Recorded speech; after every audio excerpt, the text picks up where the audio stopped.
an existence of frugality and sacrifice to a tipping point where life feels like incarceration. Does this guy's life seem awesome or mediocre? Will it merge with a dream? The slow lane plan forsakes the now for a faint promise of a wealthy future. I don't consider settle for less a strategy, which is why the slow lane is predisposed to mediocrity. Life isn't great, but it isn't so bad either. No, it could be better, but you got to swap the slow lane for a new plan. Chapter Summary, Fast Lane Distinctions. The slow lane is a natural course correction from the sidewalk, evolving from taking responsibility and accountability.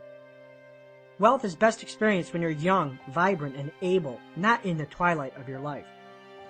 The slow lane is a plan that takes decades to succeed, often requiring masterful political prowess in a corporate environment. For the slow laner, Saturday and Sunday is the paycheck for Monday through Friday. The default return on your time in the slow lane is a negative 60%, or 5 for 2.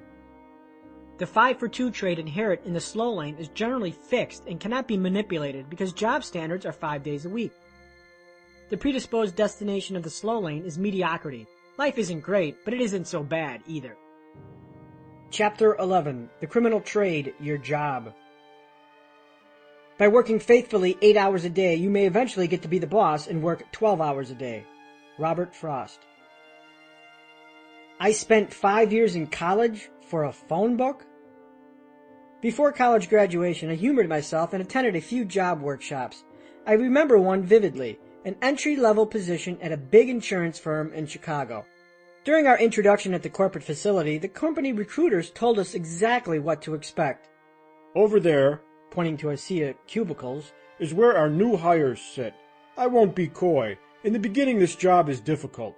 We give you 3 things: a desk, a telephone, and a telephone book. You will spend 10 hours a day cold calling to build your clientele.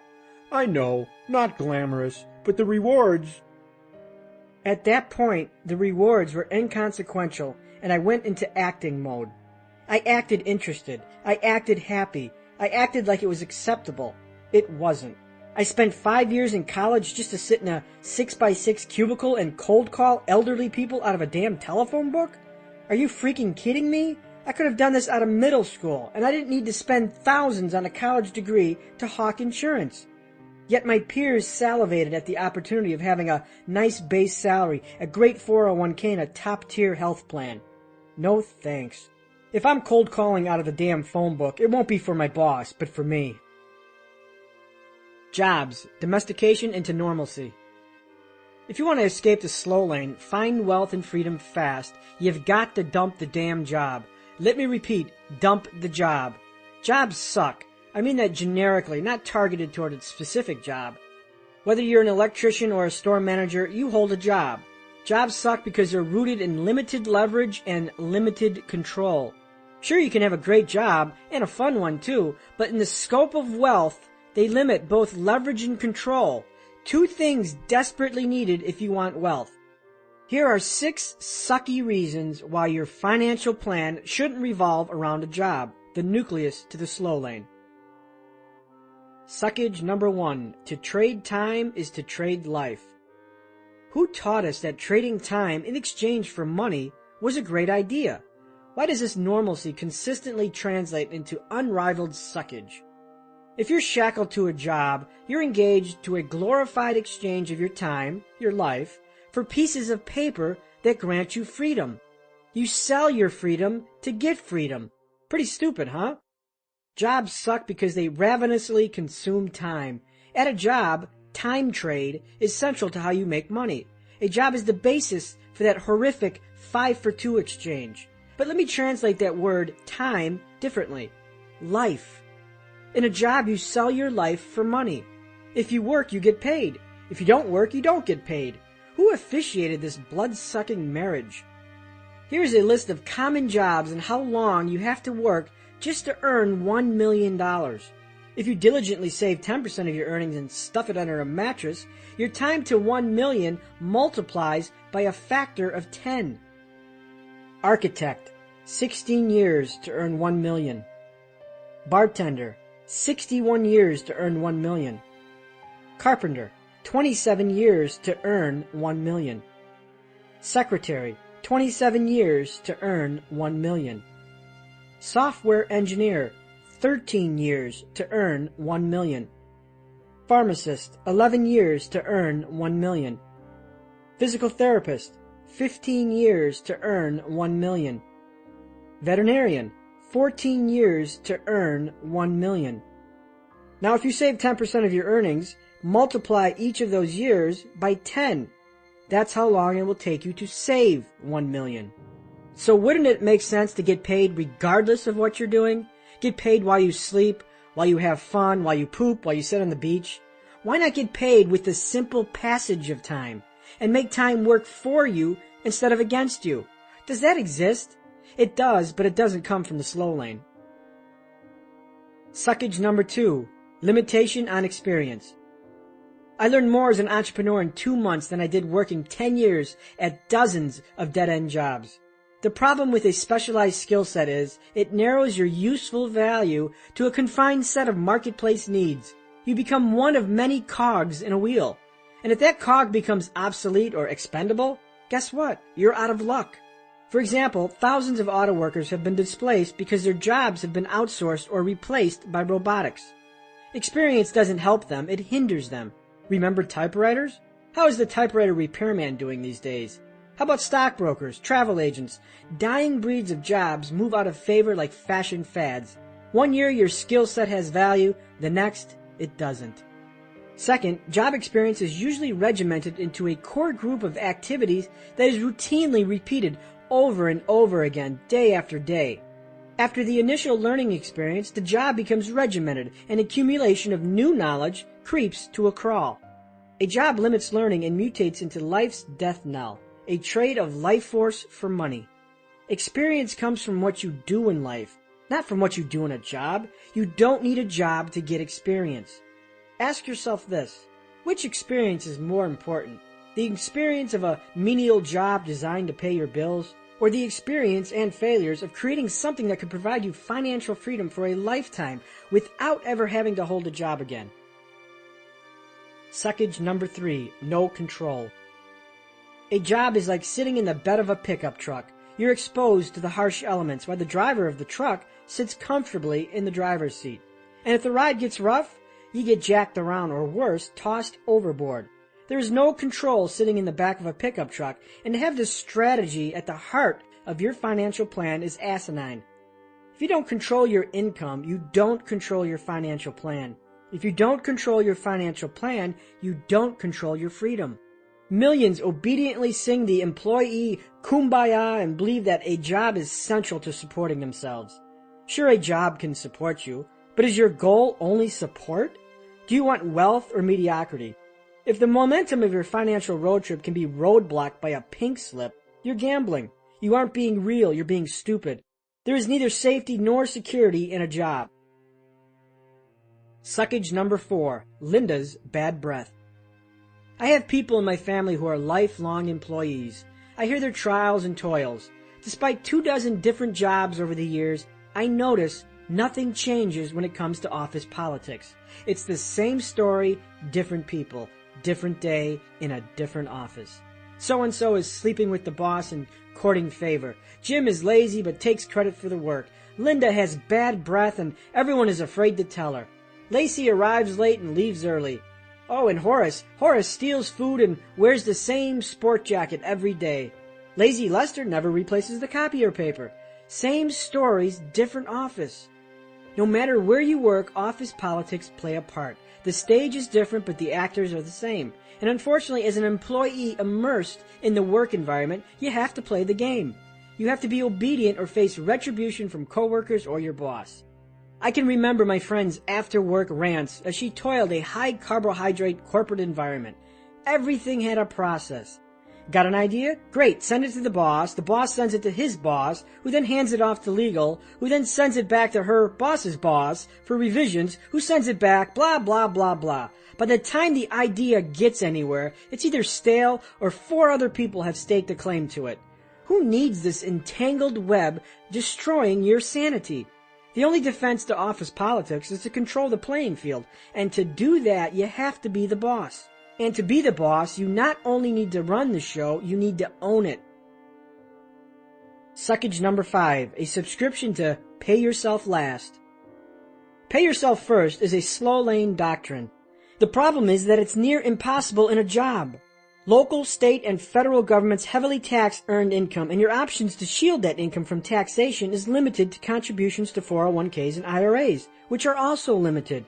10% of your income or a maximum of $16,500, whichever is less. If you diligently trade your life and ascend into corporate management, expect 50% of your money to disappear before it touches your hands. As an employee, you immediately receive a subscription to Pay Yourself Last, and yes, that subscription arrives even if you don't subscribe. If you are paying yourself last and everyone gets your money first, don't expect to build wealth fast. Suckage number 6, a dictatorship on income. Ever get hit with a 1,000% pay raise from your boss? Imagine this. Impressed at the obvious returns you've provided at your job, you confidently stroll into your boss's office and demand a raise. I bring value to this company, you argue. I'm reliable and I rarely call in sick.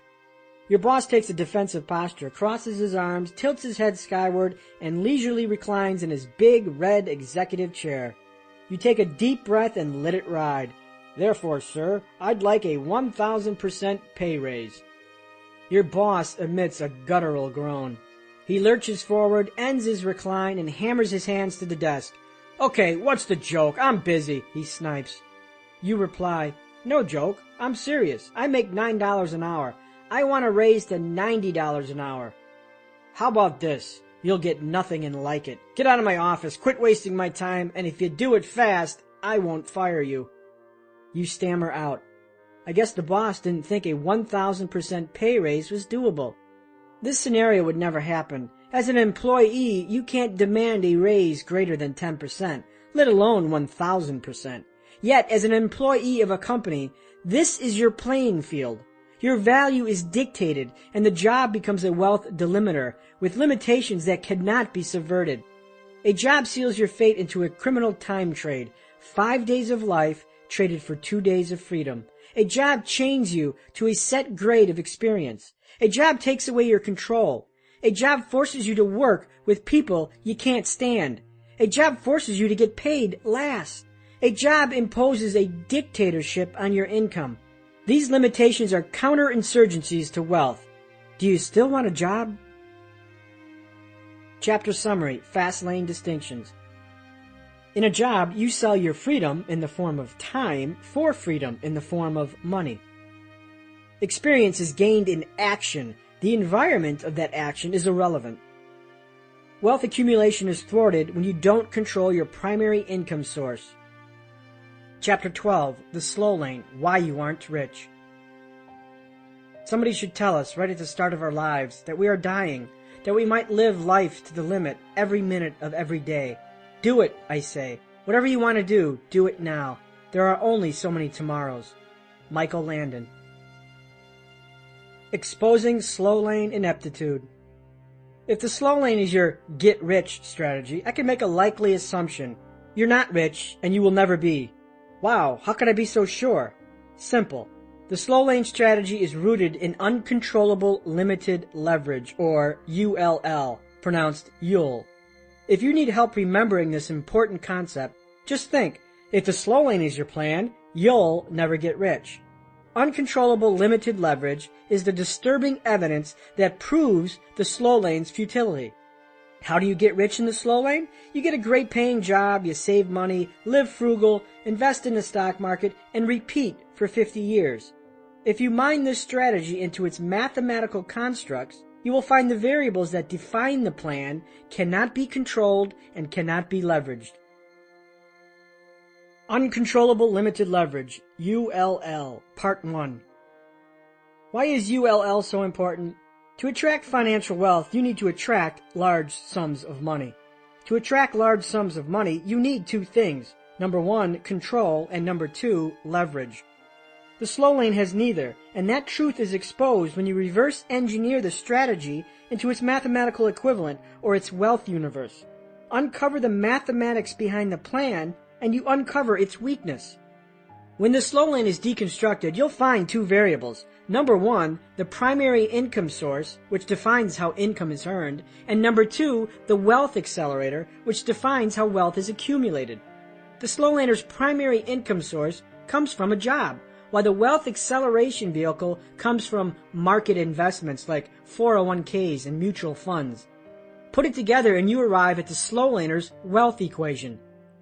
Wealth equals job, the primary income source, plus market investments, the wealth accelerator. Under this plan, income from a job funds both lifestyle and market investments. However, to uncover the prohibitive ULL within this plan, we have to factor these variables further, starting with the job variable. The warden of wealth, intrinsic value. How is money earned in a job? Intrinsic value. Intrinsic value is determined by the marketplace, and it is the price at which you can trade your time for money. Intrinsic value is what you earn working a job. How much is someone willing to pay you for what you have to offer to society? Intrinsic value is measured in units of time, either hourly or annually. If you're paid $10 an hour to flip burgers at the neighborhood grill, your intrinsic value is $10 an hour. If you're a lawyer and earn $120,000 annual salary, your intrinsic value is $120,000 per year. The formulas. Job, or intrinsic value, equals hourly rate of pay times hours worked. Or job, your intrinsic value, equals annual salary. Notice that intrinsic value is measured in units of time. This time attachment introduces the slow lane's first punitive element of wealth creation. Can you control time? Can you leverage time? You can't. Your time is limited to 24 hours of exchange. If you earn $200 an hour, you can't miraculously demand to work 400 hours in one day. If you earn $50,000 a year, you can't miraculously demand to work 400 years in your life. Time has no leverage. For the hourly worker, your maximum upper limit is 24 hours, and guess what? There's nothing you can do to change it. In theory, you can trade 24 hours of your day for income, but you can't trade more. Of course, working 24 hours a day is impossible, so 8 to 12 hours per day are usually traded. For the salaried worker, the prohibition is the same. You can't work more years than your normal life expectancy. What is the upper limit of this exchange? 40, 50 years? In all of recorded history, no human has ever worked 10,000 years of his life. Whether you're paid hourly or annually, it doesn't matter. You cannot leverage time. Consider this. Is 12 a large number, or 50? Are these numbers predisposed to create millionaires? They aren't, and it exposes why the mathematics of a job are wealth punitive. Your time is limited to small numbers and can't be leveraged. Hours worked or annual salary are mathematically inept because they're based on time measurements which cannot be controlled or manipulated. Mathematics doesn't lie. 12 will always be less than 10 million. If leverage is limited, so is wealth creation. Small numbers do not make millionaires. Behind limited leverage is another corrosive wealth killer: no control. Can you control your employer? Can you control your salary? Can you control the economy? Can you earn $50,000 one year and next year bank $50 million? Can you control anything about your job, including your measly 4% pay raise? You might think you can by job hopping, but you can't. Control is weak, if not absent. Compound interest, what they don't tell you. The second variable in the slow lane wealth equation is the primary wealth accelerator, which comes from market investments like mutual funds, 401ks, and other traditional investments touted by gurus and financial advisors. These investments use the financial strategy known as compound interest, which is a mathematical construct that outlines the power of interest accumulation over great periods of time. The fundamental cell of compound interest is the old guru swan song, regurgitated ad nauseum: $10,000 invested today will be worth gazillions in 40 years. Invest $250 a month for 50 years and you will retire rich. Used correctly, compound interest is a powerful ally to wealth. Used for slow lane purposes, and it dredges the wealth road trip to a crawl. Why? Again, the puzzle is solved if you exploit the math. The answer plays sibling to why a job won't make you rich. Time. Wealth creation via compound interest requires the passing of time, and lots of it. Like a job, compound interest or market investments such as mutual funds and 401ks cannot be leveraged, or can they be controlled. They rely on deficient math to create wealth. Inasmuch as the income you make in a job is measured in an hourly rate or an annual salary, the wealth acceleration process of compound interest is also measured in time, or years, multiplied by a yearly yield. Let's again review the physics, the mathematical formula for the slow lane pathology to wealth. Wealth equals job, the primary income source, plus market investments, the wealth accelerator. This equation factored equals wealth equals intrinsic value plus compound interest. Factored further, wealth equals time times hourly or salaried value plus invested sum times parentheses 1 plus yield to the square root of time.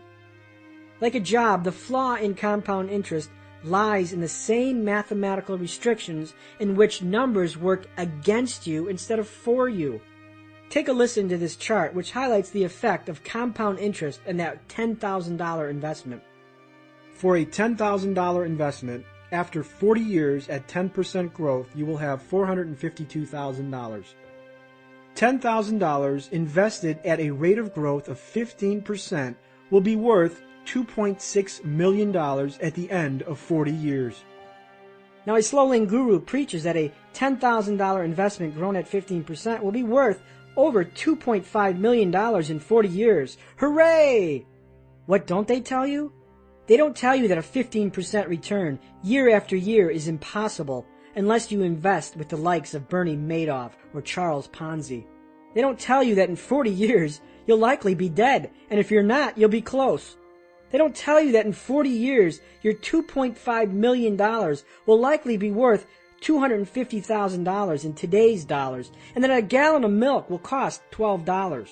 They don't tell you that this method of wealth acceleration is not what they use. They don't tell you plenty, and yet you're supposed to believe it without question.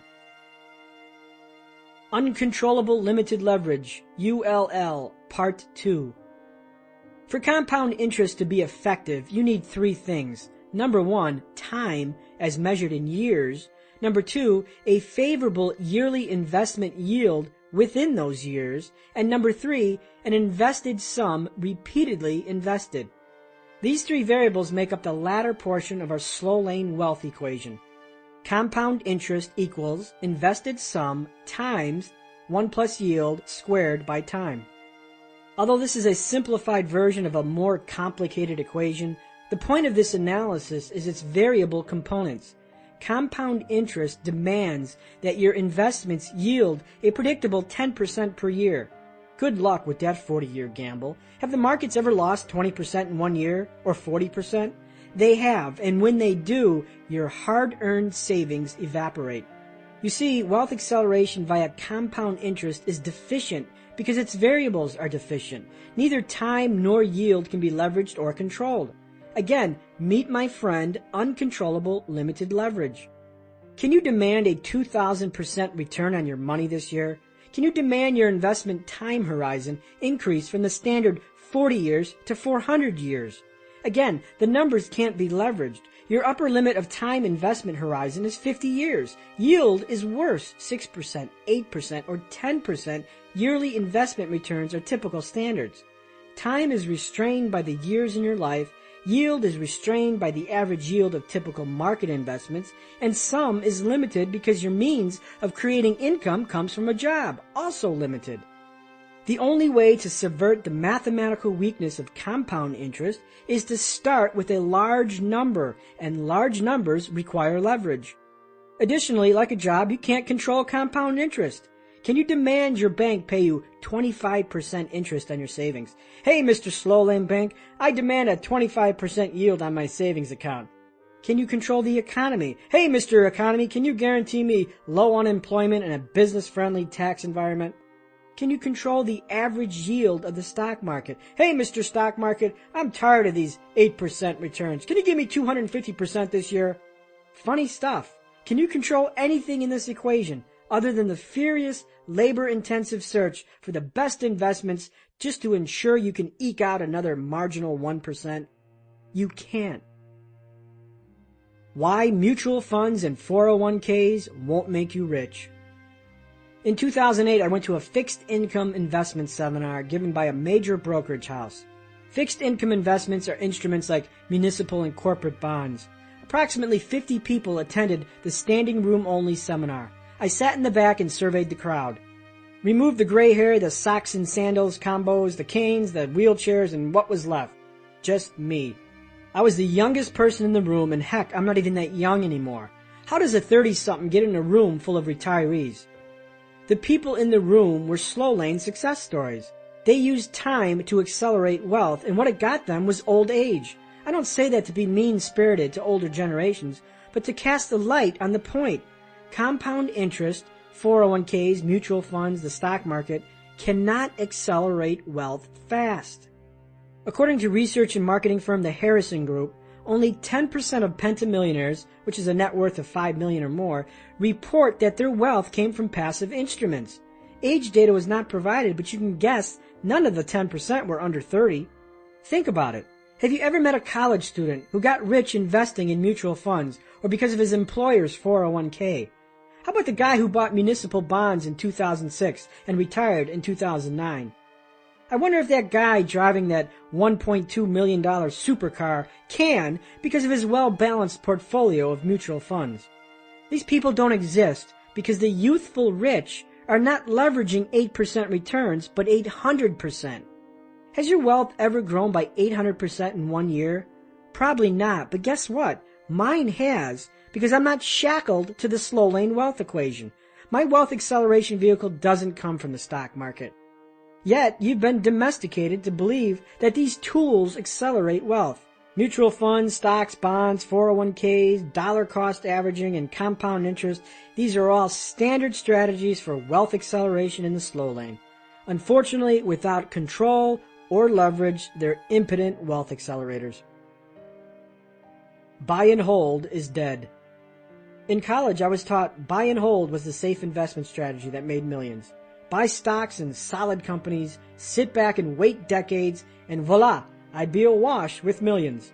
They'd shove that graph in your face and say, a $10,000 investment in XYZ company in 1955 would be worth $5 million today.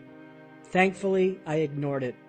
In 1997, I opened a Roth IRA with $1,000 and invested the monies in a growth mutual fund at a major investment firm. Yes, I let the professionals manage it for me. For the next decade, I didn't touch it. Essentially, I forgot about the account. In the 10 years that followed, I made over $10 million by following a Fastlane roadmap and leveraging Fastlane strategy. And what about that Roth IRA I started years ago? I never touched it, and I let it ride the ebbs and flow of the slow lane. Today, that account is worth $698. With inflation, the real purchasing power is probably $500.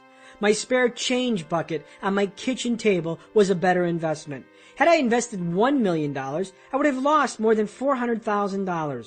And yet, this is the slow laner's anointed weapon of wealth. Hilarious. Millions worship the slow lane roadmap with buy and hold as Main Street, a Main Street that is decades long, imperiled by hazards, and rarely routes to wealth. I recently heard a slow lane prognosticator proclaim the effectiveness of get rich slow by citing this tasty factoid. If at the end of 1940 you had invested $1,000 in the stocks of the S&P 500, you would now have $1.3 million. So let's examine this fact, assuming it is fact. Number 1, it's 1940 and assume you are 21 years old. Number 2, it's 1940 and you somehow got your hands on $1,000, which in today's dollars is about $15,000.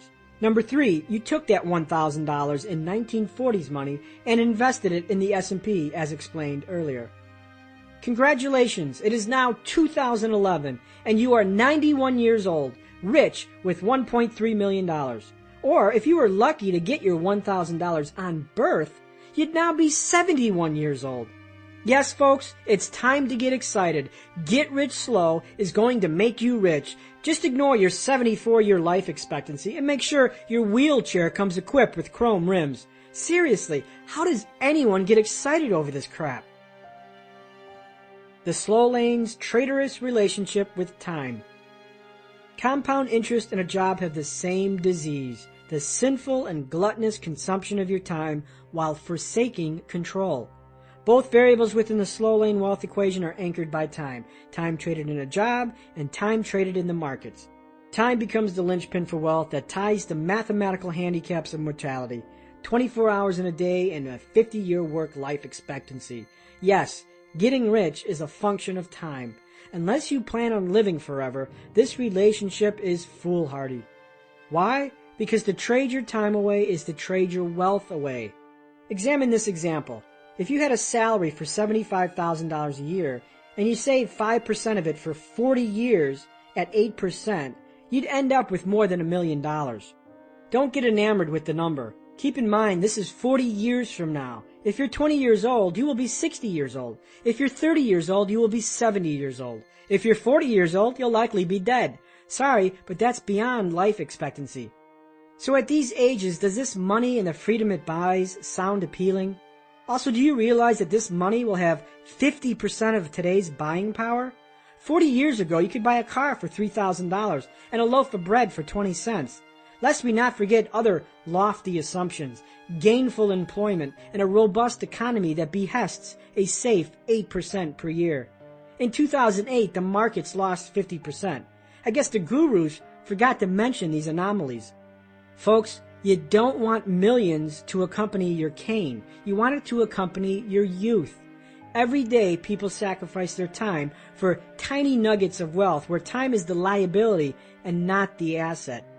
Anything that steals time and doesn't have the power to free time is a liability. Within the slow lane, time is mistreated like an effervescent fountain that runs forever. Unfortunately, the mortality rate is 100%, and life's prognosis is death. Someday you will die, and hopefully 60% of your time wasn't squandered in a cubicle while your children grew up and your spouse cheated with the yoga instructor. The slow lane is a plan of hope. You're reading this book because you want to control your financial destiny, not put it in the hands of some company or the stock market. If you want to get rich, you have to control and leverage the variables in your financial plan. Any financial plan without control immediately disintegrates into a plan of hope. Hope I don't get laid off. Hope my stocks rebound. Hope I get that promotion. Hope my hours aren't cut. Hope my company doesn't go bankrupt. Hope, hope, and hope. Sorry, but hope is not a plan. The slow lane rests in a mathematical prison with time as the warden. To create explosive wealth fast, you must abandon the slow lane formula and its lecherous relationship to time. Wealth is built with time as an asset, not as a liability. Yet the slow laner's reaction to uncontrollable limited leverage is predictable. They embark on an errant fight against the one variable they perceive as controllable, their intrinsic value. The slow laner argues, I must make more money.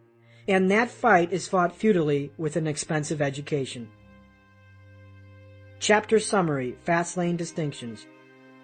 Slow lane wealth is improbable due to uncontrollable limited leverage. The first variable in the slow lane wealth equation evolves from a job that factors to intrinsic value that equates to your nominal value for each unit of time traded. Intrinsic value is the value of your time set by the marketplace and is measured in units of time either hourly or yearly. In the slow lane, intrinsic value, regardless of its time measurement, is numerically inhibited because there are only 24 hours in a day for the hourly worker, and the average lifespan is 74 years for the salaried worker.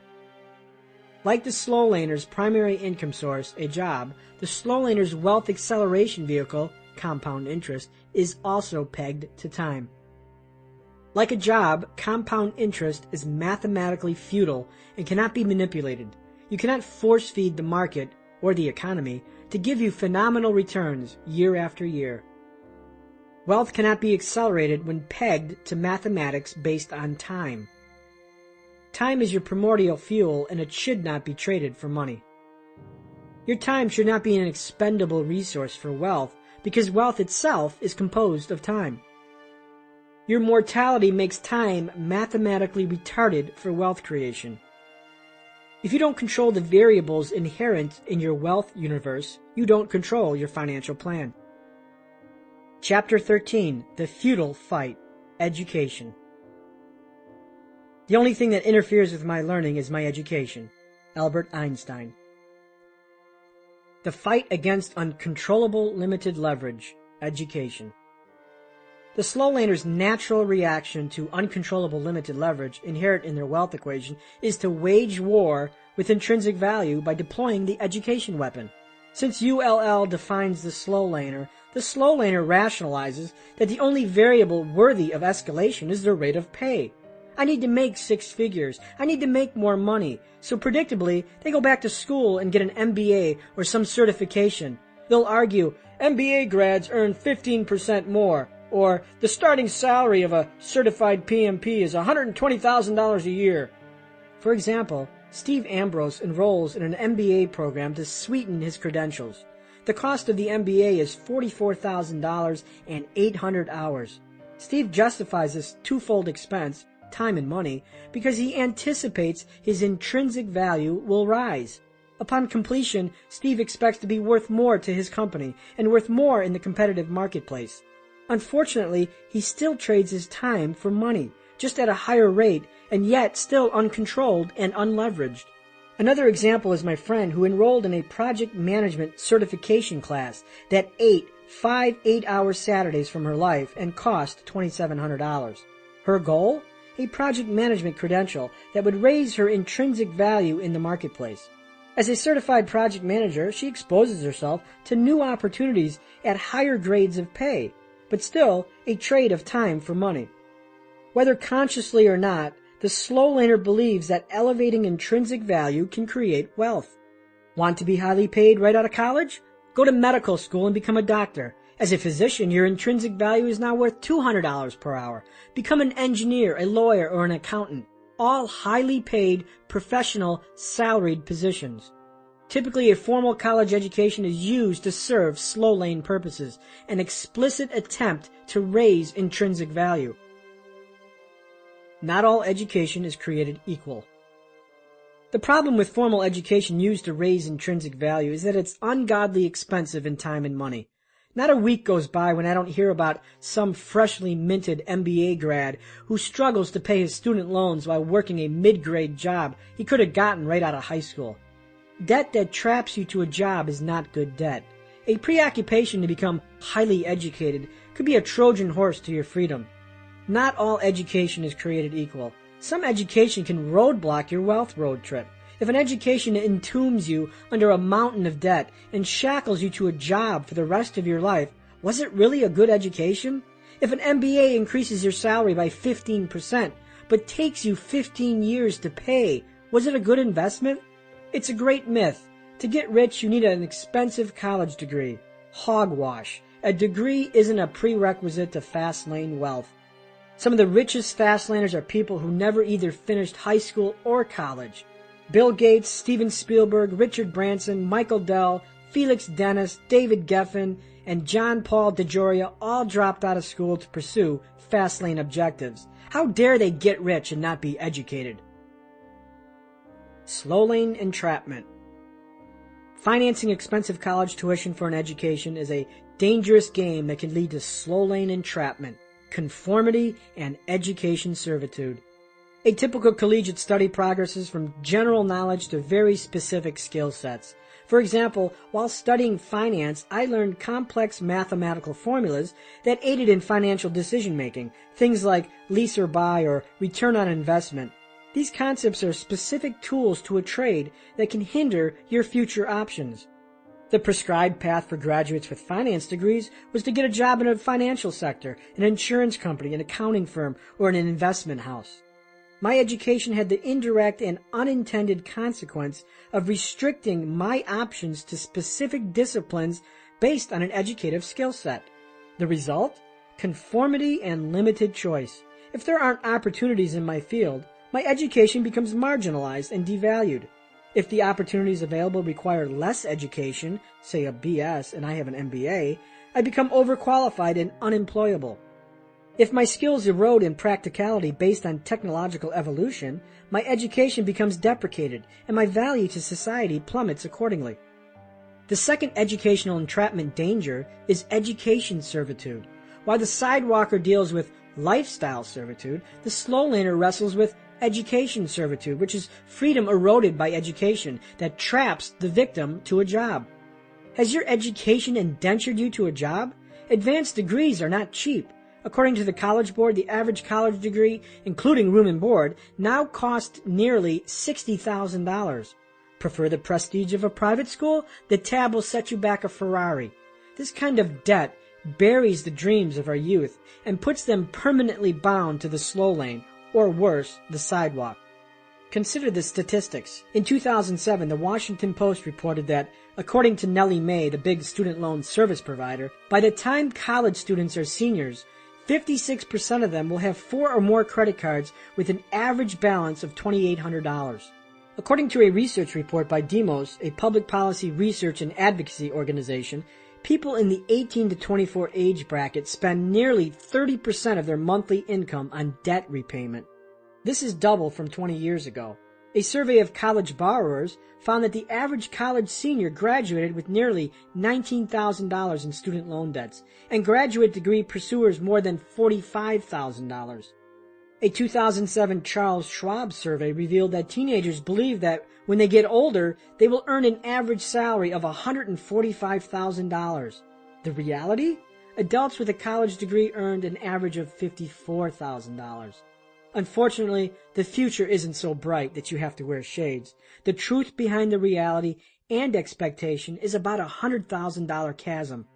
This disparity might explain why the debts of our youth have exploded as they bridge their reality to expectation. Hell, if I can't make $145,000, I can make it look like I make $145,000. The best excuse people have for not having wealth is, I don't have time. Well, why don't you have time? Well, because you have a job. Why do you have a job? Because you need one. Why do you need one? Because you have bills to pay. Why do you have bills to pay? Because you have debt. Well, why do you have debt? Oh yes, because you went to school for 6 years and have 6 figures in student loans. If you financed your advanced education with debt, the debt automatically becomes parasitic and traps you into forced job servitude, and that destroys freedom. While you might earn more, work is forced to stave off the debt. The debt is parasitic because it fails to free time and instead creates indentured time. Sadly, the parasitic debt is unforgiving and it isn't sympathetic to the source. Whether you owe $35,000 for your awesome BMW or for student loans, debt steals freedom and forces indentured time. Chapter Summary: Fastlane Distinctions. Slow laners attempt to manipulate intrinsic value by education. Indentured time is the time you spend earning a living. It is the opposite of free time. Parasitic debt is debt that creates indentured time and forces work. Chapter 14. The Hypocrisy of the Gurus. There was a time when a fool and his money were soon parted, but now it happens to everybody. Adlai Stevenson. You've been duped. Suppose after college you're getting a bit pudgy around the middle and decide it's time to get back into shape. You enroll in a community college class called Healthy Nutrition. Eat your way to a beautiful body. On the first day of class, you arrive early, seat yourself, and anxiously await the class instructor. After a few minutes, an obese man walks into the room and waddles to the front of the class. You think, wow, he's fat, but he's here to change that, so good for him. As the man profusely sweats while fumbling with a stack of papers, you glance at the student chair next to the man and wonder, can he fit on it? He's twice the size of the chair. Then suddenly, you're hit with the paradox. This isn't a student, but the instructor. Are you freaking kidding me? How could this man effectively teach a class called Healthy Nutrition, Eat Your Way to a Beautiful Body, when he is not a model of his teaching? How can anyone take him seriously? Bewildered at the hypocrisy, you leave class and head to the bursar's office, intent on getting a tuition refund. When it comes to gurus and financial advisors, this is what you must do. You must leave class and request a refund because they're guilty of a paradox of practice. The paradox of practice. The paradox of practice asks, do you practice what you preach? Are you a model and an exemplification of what you teach? For example, would you take skincare advice from a butterface? Would you take financial advice from a bankrupt bum? Would you take medical advice from a sanitation worker? Would you take bodybuilding advice from a 90-pound weakling? The paradox of practice is a heated debate in my forum. Some people feel it's perfectly acceptable to preach a strategy for wealth and yet never use it. Do as I say, not as I do. A paradox of practice exists when someone promotes a money-making strategy, but that strategy is not what made him rich. In other words, they're not practitioners of their own advice.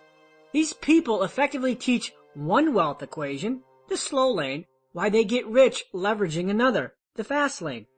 When I see financial powerhouse Susie instructing people to dollar cost average their mutual fund portfolios, do I listen to her? Hell no. I laugh. When Kramer advocates stock in Lehman Brothers because he says it's a good buy, do I listen? No way. I feel sorry for anyone who follows the investment advice of these people. I consider these people to be better entertainers than investment advisors. I have no love lost for the poor sap who lost his retirement savings because he listened to some CNBC pundit peddling some hot stock tip or investment advice. What is wrong with people? How do you not take responsibility for your financial plan? And then, of course, there's your uncle. You know the guy, the well-educated elder in your life who knows everything, including the molecular structure of dark matter in the Horsehead Nebula. His army of factoids is always ready for deployment. Stock tips, the latest and greatest investments, money trends, and of course, lest you forget, he lives paycheck to paycheck. I call these people broke know-it-alls, people who dispense financial money-making advice, and yet they're dirt poor. These fat behemoths are walking hypocrisies on how to live a life of health and fitness.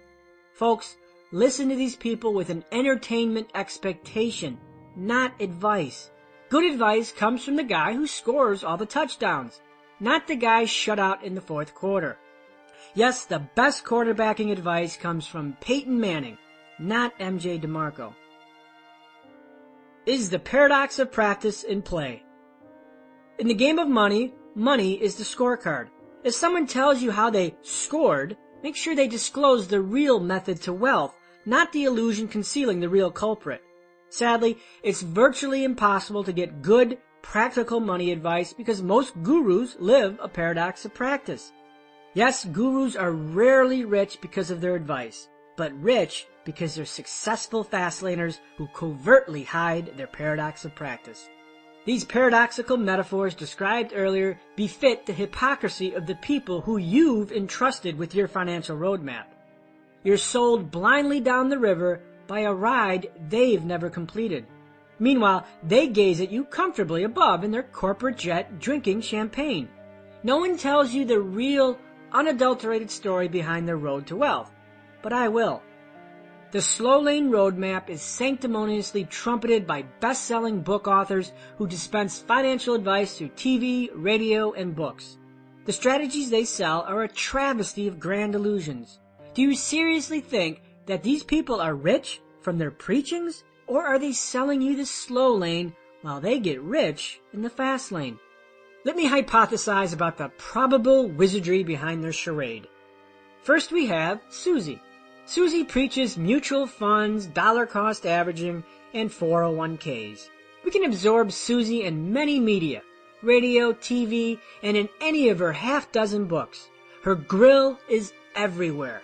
She's the wretched Slow Lane poster child, a high-volume producer of Slow Lane junkets spewed to millions. So what's the problem? Well, ask yourself this. Is Susie rich because she followed her own advice, like municipal bonds, dollar cost averaging, and 401ks? The probable hypocrisy, the paradox of practice, is that Susie's method of creating wealth doesn't appear to be the road she travels, nor teaches. Is Susie Fastlane rich because she leverages the Fastlane roadmap while she pitches you the slow lane? In other words, is she worth millions because she followed her own advice, or because she sold millions of books? Is her wealth equation different from the one she teaches? These are the things that will make you go, In a 2007 article, Susie was quoted as admitting to having the bulk of her wealth, an estimated $25 million, in bonds, primarily municipals. Additionally, she admits that only 4% of her wealth is tied up in the stock market because, personally, if I lose $1 million, I don't care. Wow, and yet this is the vehicle you should entrust to build your wealth? How exactly did Miss Susie acquire that $25 million nest egg? Because of her advice, which champions the stock market, mutual funds, IRAs, bonds, and treasuries?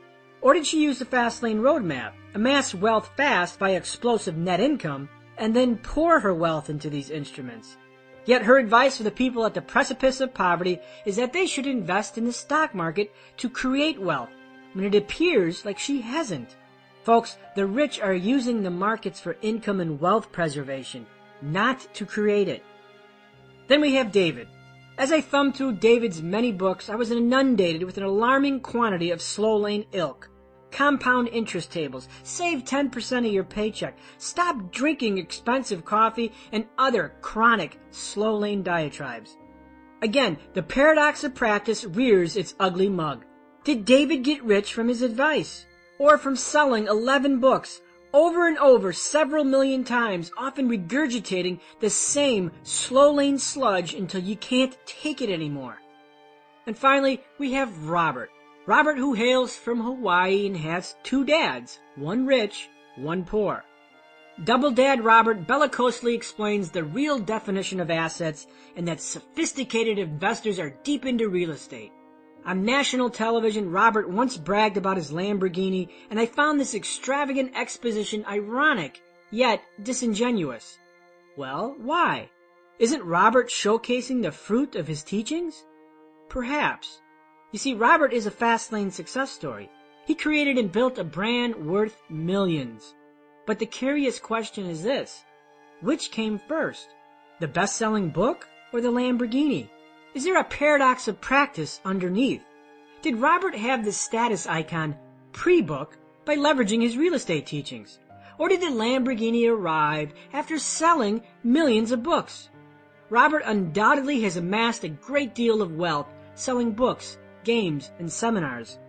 And yet, is it possible you're being sold one wealth equation while the architect of the game uses another? Gurus fill a market need, and I don't deny it. However, consider this. Are they being truthful about their paradox and their magic potion? Are they rich because of what they preach or what they sell? Once you're familiar with Fastlane mathematics, it should become clear to you which gurus are likely guilty of the paradox. Is the underlying mathematical equation which governs their teachings the same one that made them rich?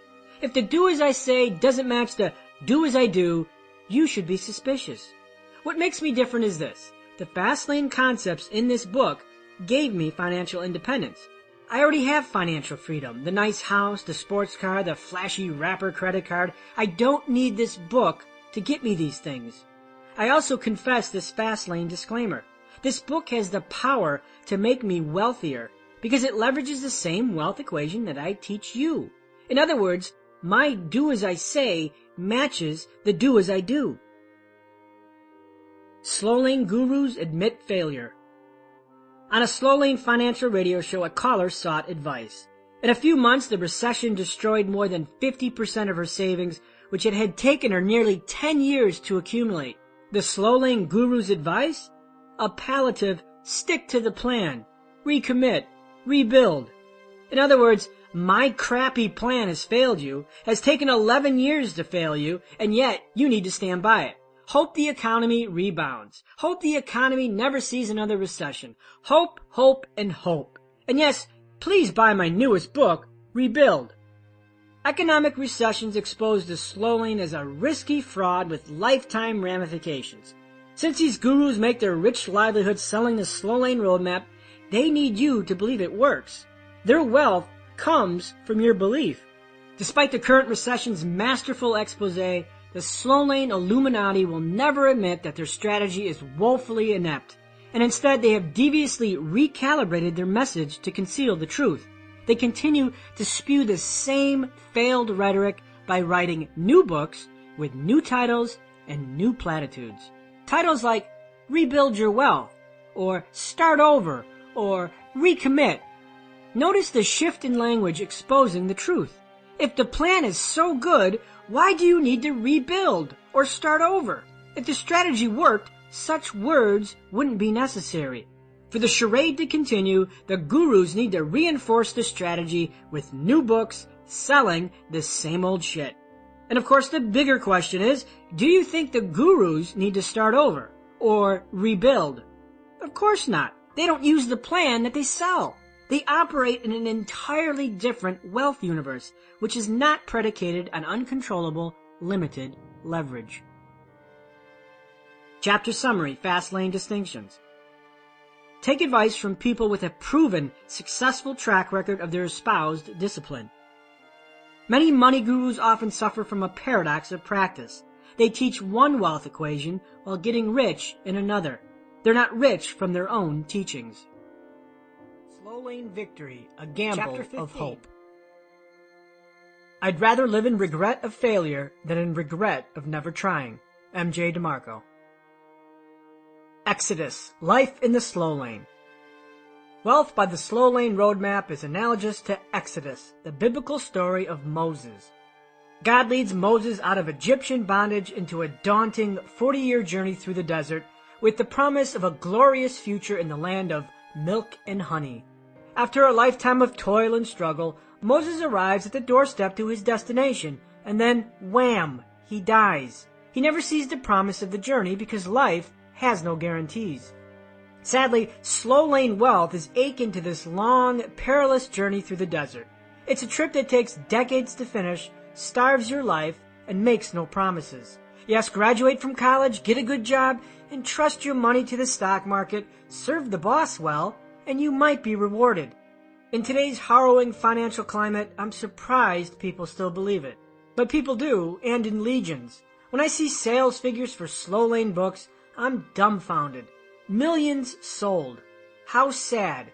Millions being led astray down a path littered with dangerous potholes and detours, a road that takes years to travel for a far-fetched promise of a freer tomorrow. To assume that you will live a long, healthy life is arrogant. To assume that life won't throw you any curves is naive. For the slow lane to prevail, it assumes life is predictable and forgiving. As you know, it isn't. You lose your job, you get sick, the car needs a new transmission, you get married, you get divorced, you have kids, you have a child with special needs, you have aging parents who need care, the economy dips into recession or depression. Life is a menagerie littered with crisis points, which makes the slow lane roadmap a risky bet that consumes your most precious asset, time. 7 slow lane dangers. People drive the slow lane because it's what they've been told to drive. They believe the risks are minimal and it's safe. After all, 90% of all new businesses fail after 5 years, so that fast lane can't be any safer. If you lob a little logic into the slow lane narratives, you'll find that it's extremely hazardous and a plan based entirely on hope. Assumptions, decades of them, expose the slow lane's true risks. Choose to travel the road and you choose to gamble. Here are the risks. Number 1, the danger of your health. The slow lane hopes you will live long enough to enjoy the fruits of your savings as you hit your late stage years. Remember, you will have millions when you retire at 65. Will you be healthy enough to enjoy it? Alive? If you can't work your job, you can't make money. If you can't work, what happens to this plan? Also, you have to avoid other calamities. Hope your job stress doesn't kill you and your family remains healthy. Number 2, the danger of the job. The slow lane hopes that you'll be gainfully employed at all times, safely climbing the corporate ladder year after year. You must avoid layoffs, corporate politics, firings, poor industry cycles, job skill degradation, and bad job markets. Number 3, the danger of your home. Home equity is lauded as a middle-class wealth vehicle. Many gurus have shouted from the rooftops, retire on your home equity, or your home is an asset. Capital BS. The slow lane hopes that real estate values always rise, and it's false. In 2008, the value of my home equity plummeted by more than $800,000. I disavow my home as an investment, and thankfully, I do not rely on it. Number 4, the danger of the company. Not many companies outlive the centuries. If your retirement faith is put into one company in the form of either 1, your job, 2, your pension, or 3, their stock, you hope the company survives. You make a bet. Many retirees discover too late that their retirement pensions are lost due to mismanagement by company executives. Others who focus their wealth into one company's stock accept great risk that the stock will be worth more in the future. If you assign your retirement onto others, you then accept external risks that you cannot control. When the torque of your financial plan resides with others, you're likely to lose control. Number 5, the danger of your lifestyle. The slow lane begs you to settle and to become a miser. You want to own an exotic car? Forget it. Want to live on the beach? Wishful thinking. If you cannot control your temptations of lifestyle improvement, a nicer home, a nicer car, a nicer meal out, the slow lane becomes slower and reverses course. The slow lane hopes your delayed gratification moves to no gratification. Number 6, the danger of the economy. The slow lane hopes that your investments will yield a predictable 8% return year after year. You must believe the theory that buy and hold works.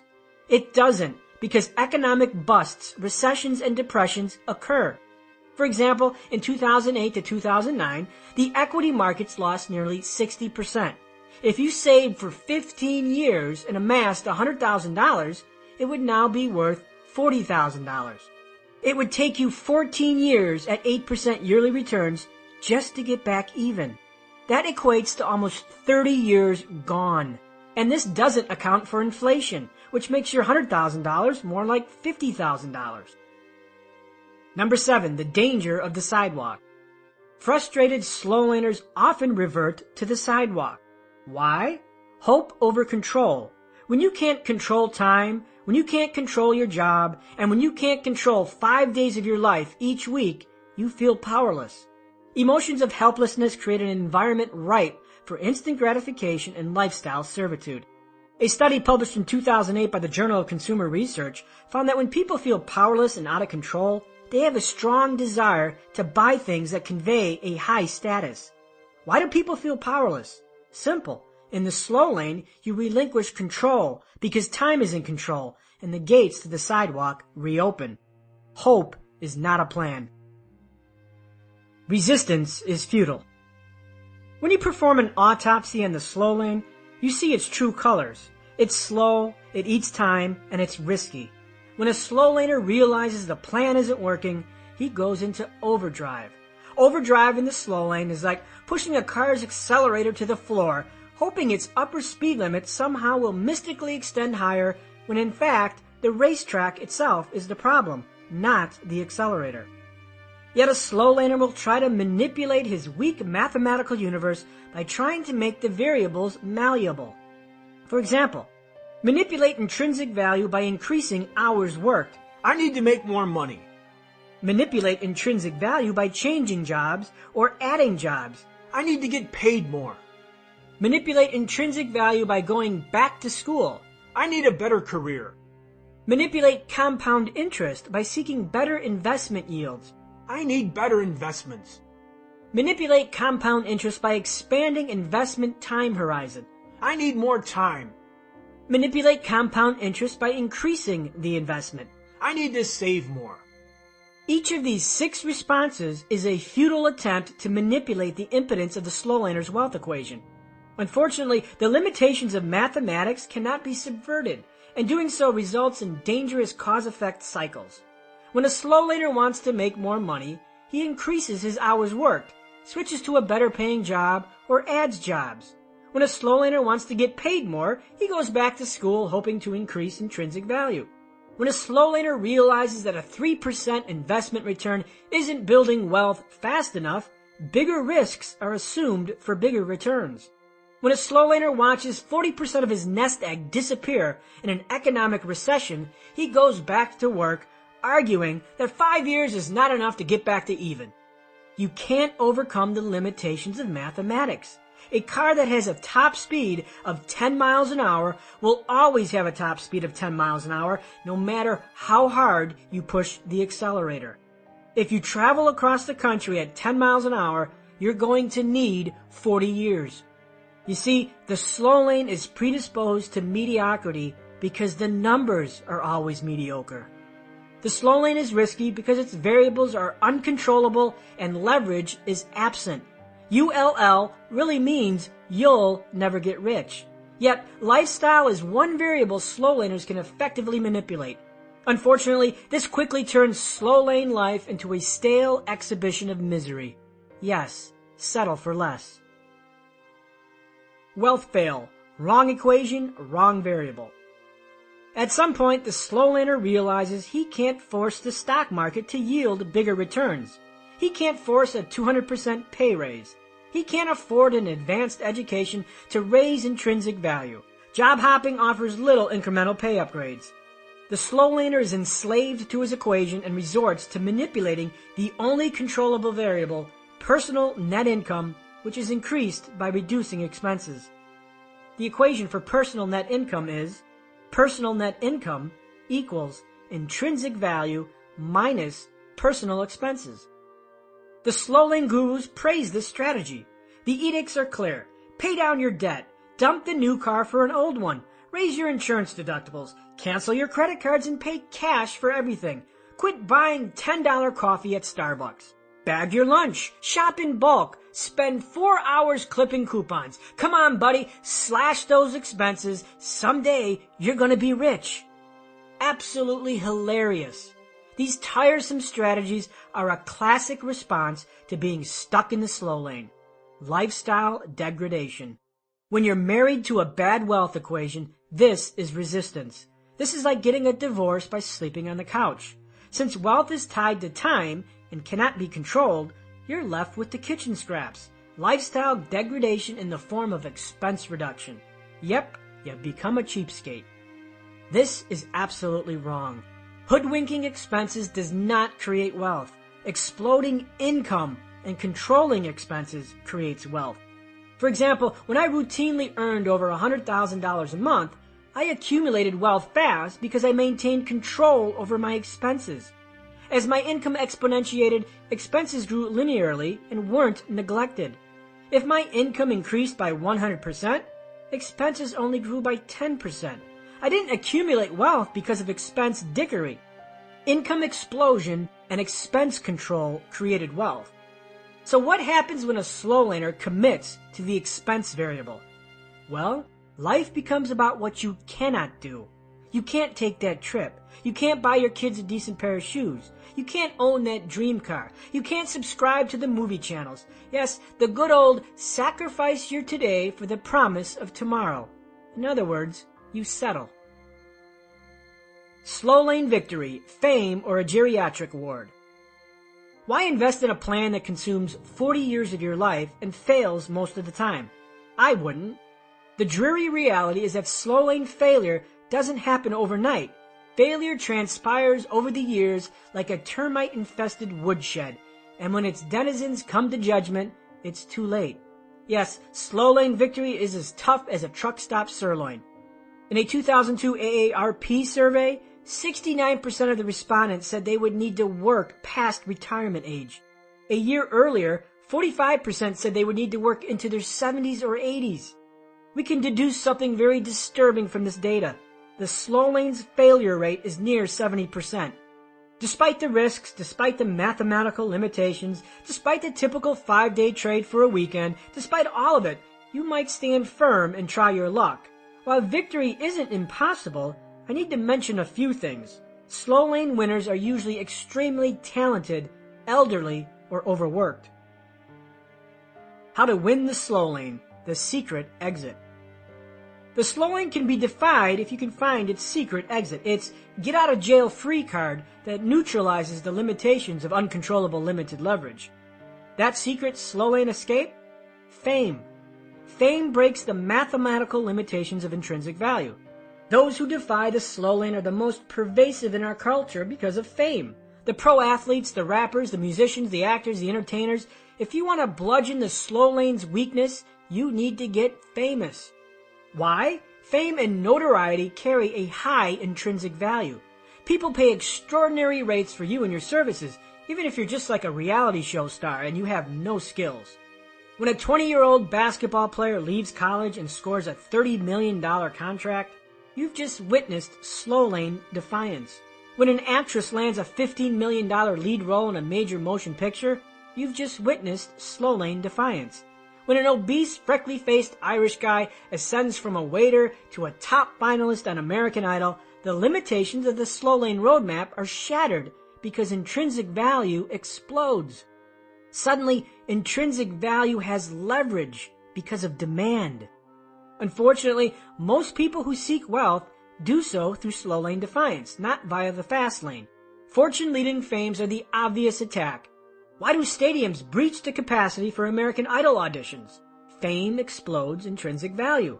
You can defy the slow lane's limitations by becoming so indispensable that your value to society skyrockets. If millions seek you, you will be paid millions. Pro basketball player LeBron James is paid millions because his skills are in short supply. Famous actors and entertainers are paid millions because millions demand their brand in entertainment form. Extreme talent is paid extremely well. Overworked into corporate management. The other highly sought-after slow lane secret exit is good old corporate management. No doubt you've heard the slow lane missive, climb the corporate ladder. When a corporate CEO cashes in on $20 million in stock options, you've witnessed another slow lane defiance. Surely you've heard about all those overpaid CEOs of large companies raking in the big dough. Have you ever looked at their age? Exclusive of the founders and the owners, most of them are in their 50s and 60s. Obviously, the roads through corporate management don't happen overnight. From mailroom to CEO can take 40 years. And if it does, you certainly don't get there by taking it easy. Nope, you arrive early and leave late. Sorry, but I don't have 40 years of patience waiting for my golden parachute to land in my backyard. Successful slow laners get stuck in the middle. I have no desire to be famous or to be a corporate drone. Heck, I don't even own a suit or a tie, so how would I climb the corporate ladder? If you're allergic to fame and corporate ascension as a road to riches, what's left? Society enforces the slow lane as your only option. Unfortunately, that strategy leads straight into the middles, middle class or middle age. Yes, every lottery has a winner. Bad odds have winners. Old laners or slow laners who succeed using a slow lane strategy, who survive the slow lane roadmap, eventually become millionaires. But please, don't pop the cheap champagne quite yet. The distinction between a slow lane millionaire and a fast lane millionaire is like the difference between a Buick and a Ferrari. When you recognize the difference, you can critique advice properly and assign it to its correct fast lane or slow lane box. Millionaires are rich, or are they? I recently read an article about a young woman named Callie from the UK who several years ago won millions in the lottery, only to lose most of it shortly thereafter. Of course, lose implies that the entire bag of cash flew out of her car while cruising down the boulevard in her brand new convertible. She didn't lose it, she spent it. She was just 16 years old when she won the $3 million, and it only took her 6 years to blow it. Drugs, partying, exotic cars, breast implants, and a jaw-dropping $730,000 in designer clothes. The problem? Callie thought she was rich, and she spent like she was rich.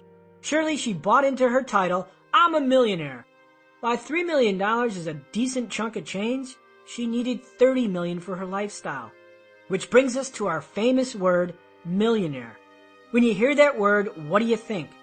Like wealth, you probably have visions of an extravagant lifestyle, boats, helicopters, mansions, and expensive jewelry. For decades, the term millionaire has been ubiquitously used to describe somebody rich. Except these visions of opulence describe a lifestyle of a millionaire elevated by the fast lane, not the slow lane. Slow lane millionaires who don't escape by fame or corporate bastardization live differently. They own homes in innocuous middle-class neighborhoods. They drive unassuming cars like Hondas or Toyotas. They vacation infrequently. They limit their dining expenses. They cut coupons and they max out their 401ks. They work 5 days a week at jobs they most likely hate and diligently save 10% of their paychecks. Others own small businesses, franchises, and retail stores. Yes, several national best-selling books have enlightened us. These are the millionaires next door. Sadly, in today's term, a millionaire, net worth of $1 million or more, is simply upper middle class. A millionaire is not rich. 5 million is the old 1 million. I know, depressing. This hidden truth is why many lottery winners go broke just after a few years. Winners envision the lavish lifestyle and live it, not knowing that several $1 million won't support it. If you win $1 million, which after taxes is only $600,000, your lifestyle shouldn't change. If you try to live the millionaire lifestyle as shown on television, a fool and his money are soon parted. Playing the lottery is a symptom of the sidewalk, so why would it shock anyone to discover that a newly crowned lottery winner goes broke just years later? Lottery winners assign rich to the word millionaire, so their fortune is fast spent on the icons of wealth, and soon thereafter, they're bankrupt. The word millionaire fooled them. Millionaire is middle class. To live a lifestyle normally reserved for millionaires, you have to amass far more than $1 million. Having 1 million doesn't entitle you to a lifestyle of the rich and famous. You need at least 10 million for that. So when the media spoon feeds you the word millionaire, determine its perspective. Is it slow lane and middle class, or the fast lane and rich? 12 distinctions between slow lane and fast lane millionaires. Number 1. Slow lane millionaires make millions in 30 years or more. Fast lane millionaires make millions in 10 years or less. Slow lane millionaires need to live in middle class homes. Fast lane millionaires can live in luxury estates. Slow lane millionaires have MBAs. Fast lane millionaires hire people with MBAs. Slow lane millionaires let their assets drift by market forces. Fast lane millionaires control their assets and possess the power to manipulate their value. Slow lane millionaires can't afford exotic cars. Fast lane millionaires can afford to drive whatever they want. Slow lane millionaires work for their time. Fast lane millionaires have time working for them. Slow lane millionaires are employees. Fast lane millionaires hire employees. Slow lane millionaires have 401ks. Fast lane millionaires offer 401ks. Slow lane millionaires use mutual funds in the stock market to get rich. Fast lane millionaires use them to stay rich. Slow lane millionaires let other people control their income streams. Fast lane millionaires control their income streams. Slow lane millionaires are cheap with money. Fast lane millionaires are cheap with time. Slow lane millionaires use their house for net worth. Fast lane millionaires use their house for residency. The fast lane isn't about becoming the next middle-class millionaire with tiresome mandates about what you cannot do. It's about what you can do. Chapter Summary, Fast Lane Distinctions. The slow lane has 7 dangers, 5 of which cannot be controlled. The risk of lifestyle is the one risk slow laners will try to control. The slow lane is predisposed to mediocrity because its mathematical universe is mediocre. Slow laners manipulate the expense variable because it's the only thing they can control. Exponential income growth and expense management creates wealth. You can break the slow lane equation by exploding your intrinsic value via fame or insider corporate management. Successful slow laners not famous or in corporate management end in the middle class and middle age. Slow lane millionaires are stuck in the middle class. 5 million is the new 1 million. A millionaire cannot live a millionaire lifestyle without financial discipline.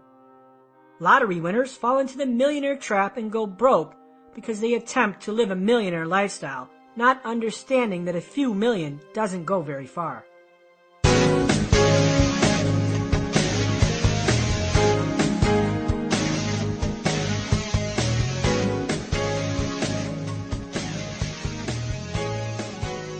Part 5. Wealth, the Fastlane Roadmap. Chapter 16. Wealth Shortcut, the Fastlane. People would do better if they knew better.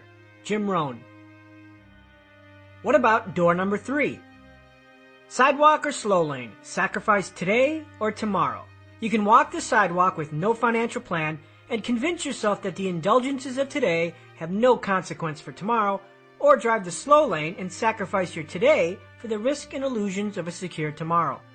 But wait, there is another choice, an alternative, a hybrid financial roadmap that can create wealth fast and slash 40 years from wealth accumulation.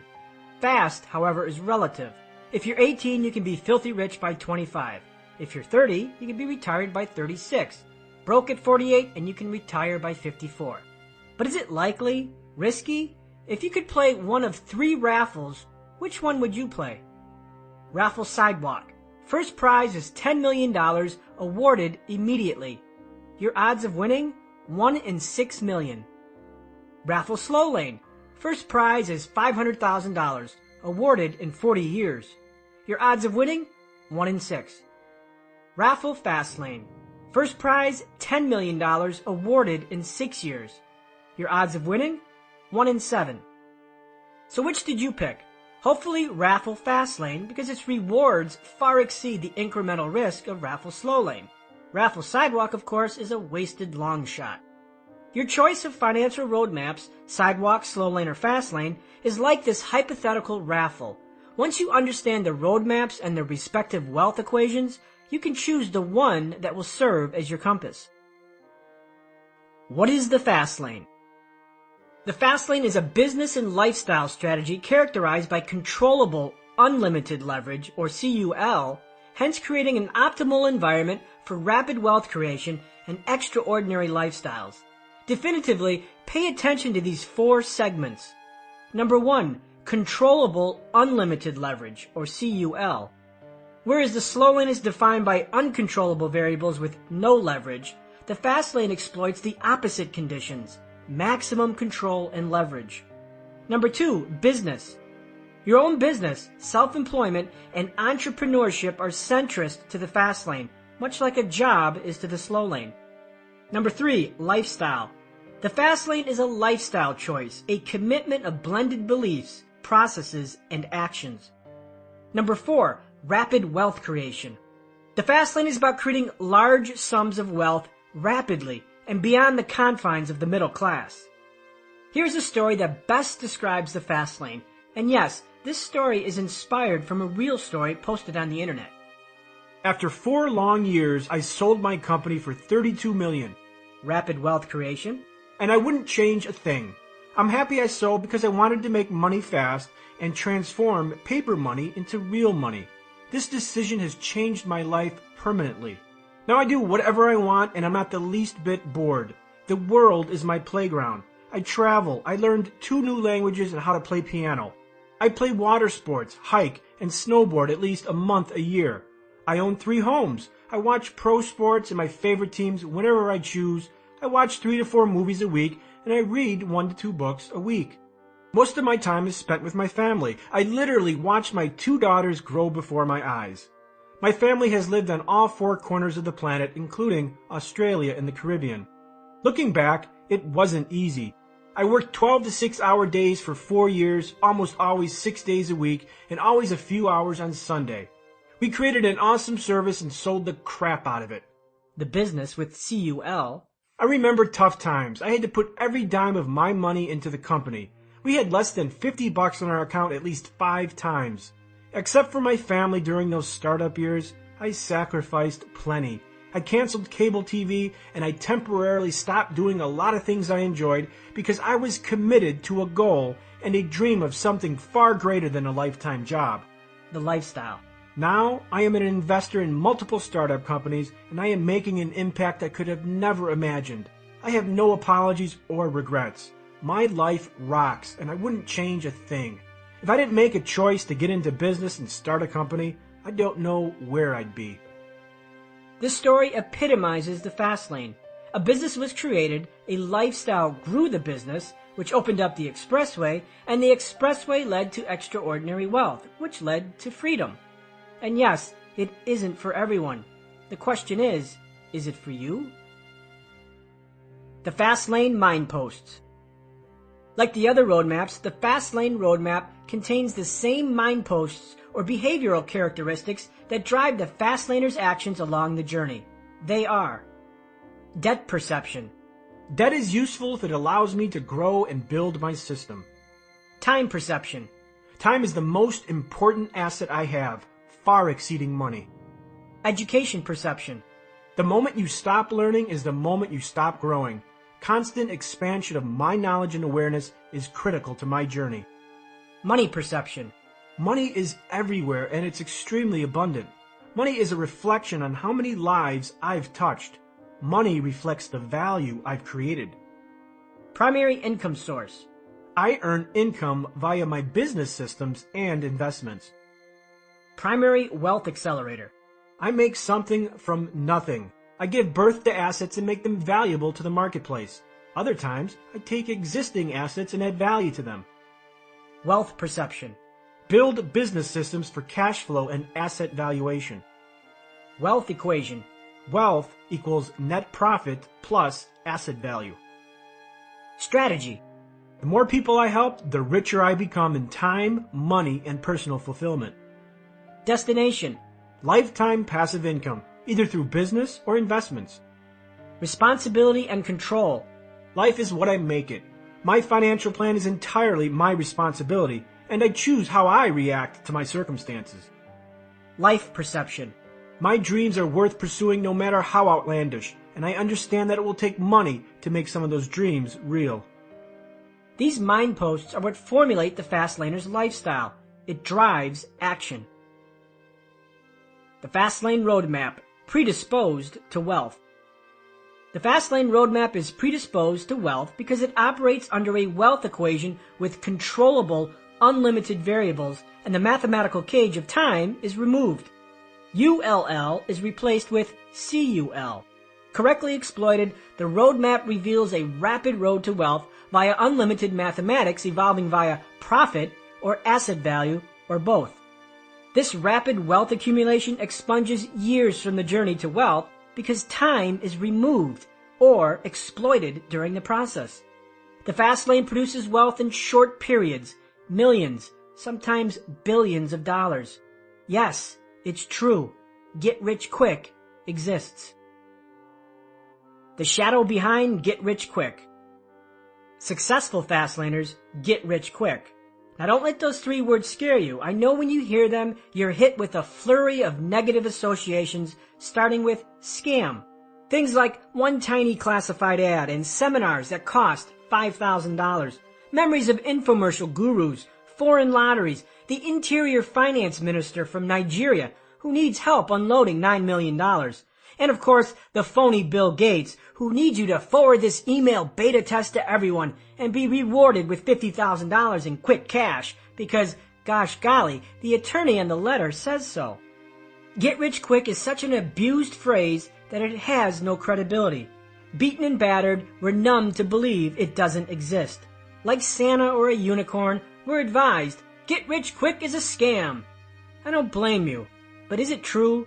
Can't you make millions like they say on infomercials? The distinction is that get-rich schemes aren't endemic of get-rich-quick, but its evil twin, get-rich-easy. Get-rich-easy shadows its innocent sibling, leaving a trail of victims to be blamed by its brother. Get-rich-easy parades in the limelight and on late-night television. It lies, it deceives, it casts a mirage of vanity that all desire. Just watch this quick start video or buy this stock software program and wham, you will be rich in 10 days. No, that's not get rich quick, but get rich easy, and that only leads to a lighter wallet. Fastlane success stories embody get rich quick. For people to proclaim it doesn't exist is just another untruth advanced by ignorance. Don't allow slow lane losers to corrupt truth. Don't concede. Don't make "that only happens to other people" your truth. Many people have lived get rich quick because it was preceded by process. Tales from the fast lane. Unless you live in a vacuum, you're already familiar with the fast lane. When anyone experiences a get-rich-quick event via business, you're witnessing the fast lane. Here are some fast lane stories pulled from the headlines. The inventor who creates a gadget and sells millions of them to 15 wholesale distributors. The guy who builds a cell phone application and sells it 50,000 times. The guy who formulates an energy bar to help him stave off hunger and later is offered $192 million for the company. The guy who builds a blog and 3 years later sells it for $4 million to a big pharmaceutical company. The woman who invents a mop and sells 500,000 of them on QVC. The teenager who builds a website that profits $70,000 a month and later sells it for millions. The guy who patents a product process and then licenses it to a Fortune 500 company and goes on to make $14 million. The guy who creates a website to help him listen to his favorite basketball team and later sells the company for $5.5 billion. The guy who builds a software company and later becomes the richest man on the planet. The doctor who researches anti-aging treatments and sells them to a drug company for $700 million. The author who writes a book about a teenage wizard and goes on to become a billionaire. The gal who manufactures and sells 20 million undergarments that help women fight body gravity. The internet marketer who makes $150,000 a month selling ads. The infomercial marketer who remakes an existing product and sells 4 million of the new and improved version. The guy who creates an energy drink to help him stay hydrated and then sells the company for $530 million. Hidden get-rich-quick fast lanes are everywhere if you just know where to look for them. The fast lane, wealth's industrial revolution. The Industrial Revolution was a historic period when humans learned how to leverage the speed and efficiency of machine-based manufacturing. Manual labor was replaced in favor of systems, an organized union of distinct parts that coalesced into a specific production outcome. Long and arduous tasks manually handled by humans transformed into mechanization, expelling most human labor outside of the production equation. For that era, it was their version of get rich quick. Products that formerly took months to manufacture now took days. Likewise, financial freedom via the Fastlane roadmap is like an industrial revolution for wealth. The default road to wealth is manual labor, a fight against time and intrinsic value.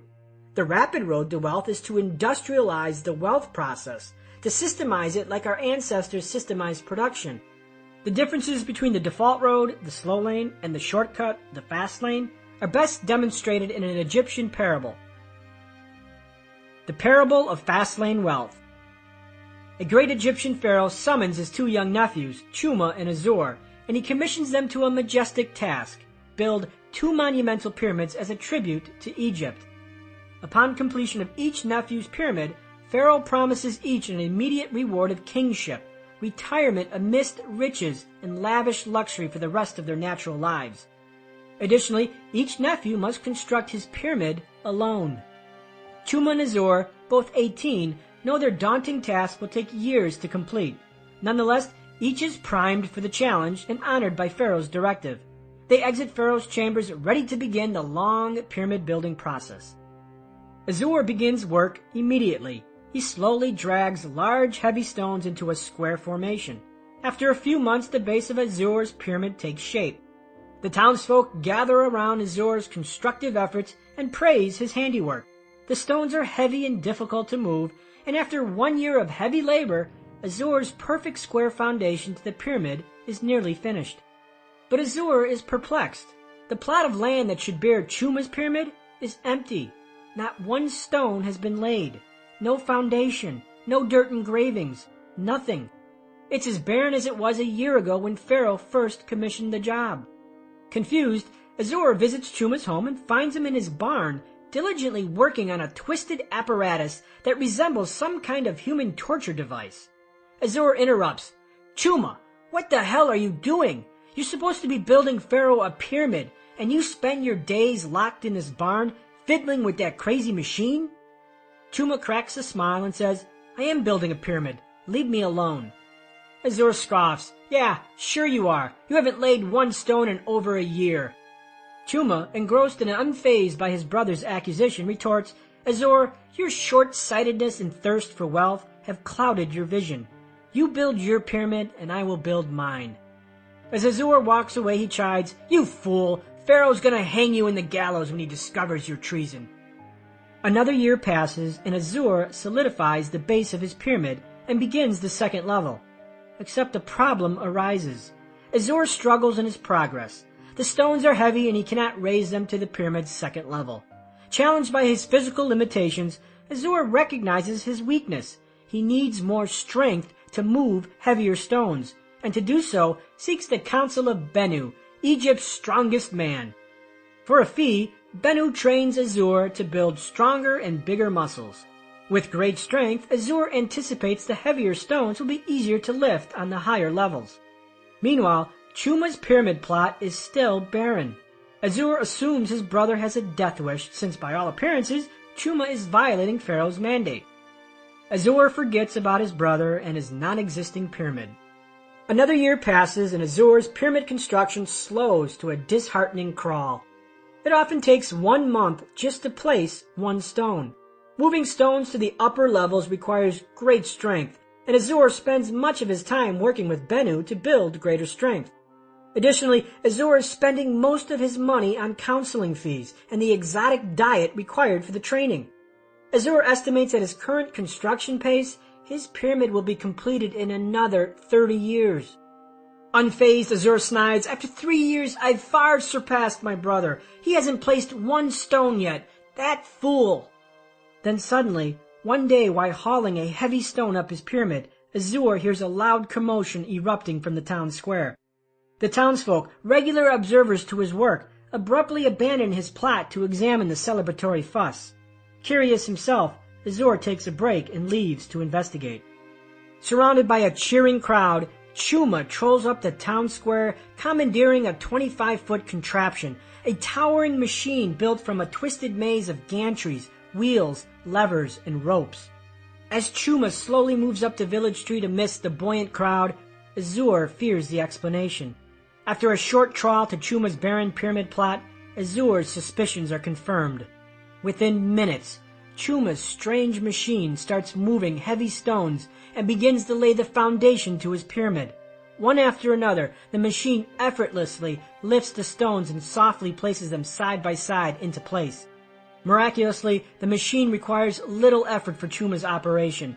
Crank a wheel attached to a rope and a cantilever, entwined by a gear system, and bingo! Heavy stones are moved quickly and magically. While Azor's pyramid foundation took over a year to build, Chuma lines up the foundation to his pyramid within 1 week.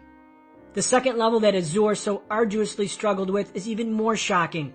Chuma's machine does the work 30 times quicker. What took Azor 2 months takes Chuma's machine 2 days.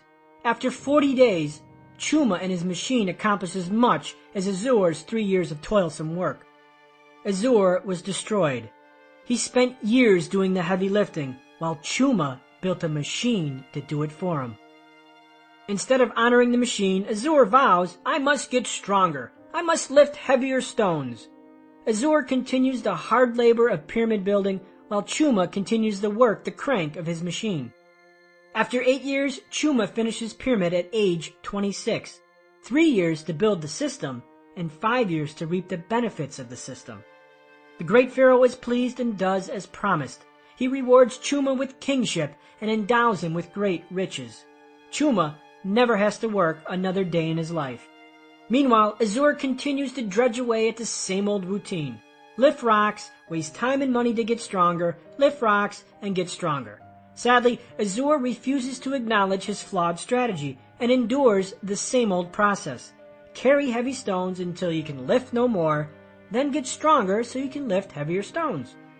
This mindless prescription leads Azur to a lifetime of toil. He never finished his pyramid promised to Pharaoh simply because he decides to do the heavy lifting himself, when he should have focused on a system to do it for him. Azur has a heart attack and dies while on the 12th level of his pyramid, just 2 levels from finishing. He never experiences the great riches promised by Pharaoh. Meanwhile, Chuma retires 40 years early in a crown of luxury. Sloshing in free time, Chuma goes on to become Egypt's greatest scholar and an accomplished inventor. He is entombed along Pharaoh in the same pyramid he built. The fast lane is a business system. The slow lane is a job. The slow lane is a job, your hard work traded for your employer's cash. Azur's struggles resemble that of a slow laner. To get rich, you're told to get stronger, spend money, return to school, and earn more in the job market so you can lift heavier stones. The fast lane is about building a better system, a better contraption, a better product, a better something that will leverage your work. In the slow lane, you are the source of the heavy lifting, while in the fast lane, you construct a system that does it for you. On your road trip to wealth, the slow lane roadmap asks that you endure a long, tiresome walk to wealth. The toil of wealth is the process itself. In the fast lane, wealth is driven in a business system you create. The toil is the creation and management of the system itself. Chapter Summary, Fast Lane Distinctions. The risk profile of a fast lane strategy isn't much different from the slow lane, but the rewards are far greater.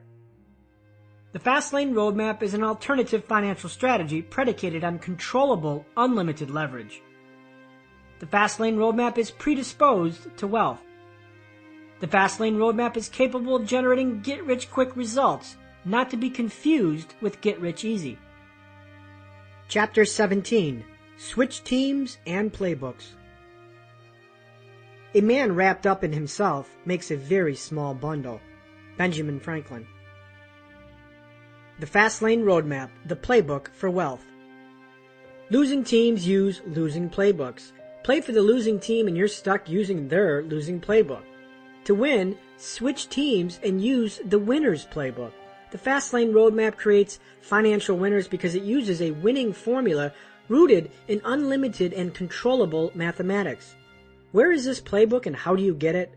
You have to forsake the ideology of the majority and become a slow lane trader. Switching teams and the playbook. From the day you were born, you were baptized to play for Team Consumer. From the Barbie doll and the Tonka truck to the Star Wars action figures, you've been conditioned to demand, to want products, to need products, to buy products, and of course, to seek out the cheapest of those products. The correlation between the slow lane and the sidewalk is this.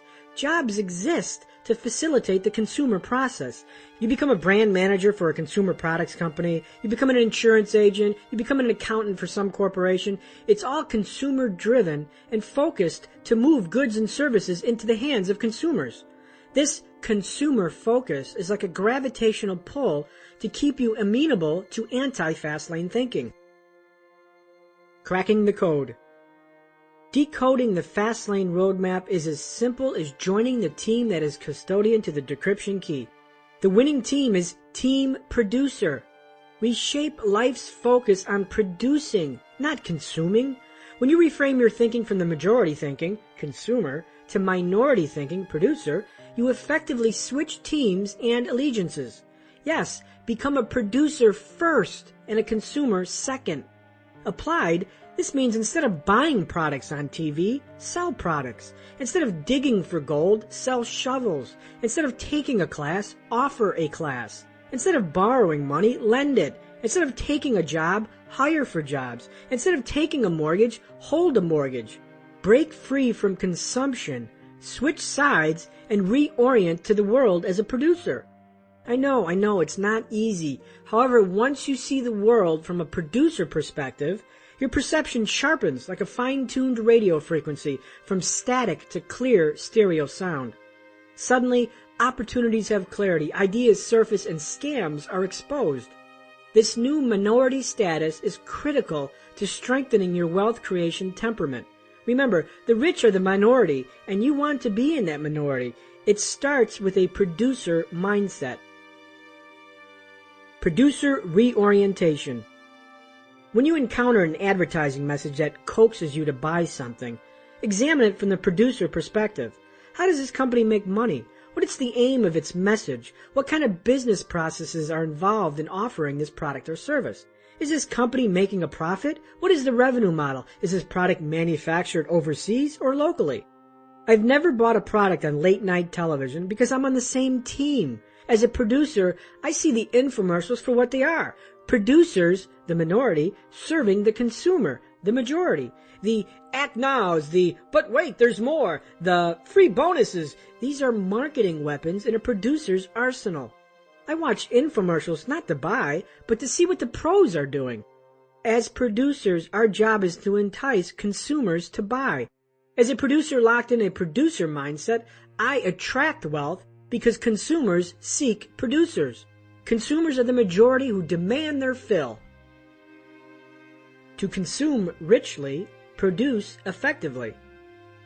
And the irony of this producer-consumer dichotomy, once you succeed as a producer, you can consume anything you want with little consequence because you'll be rich. To consume richly, produce richly first.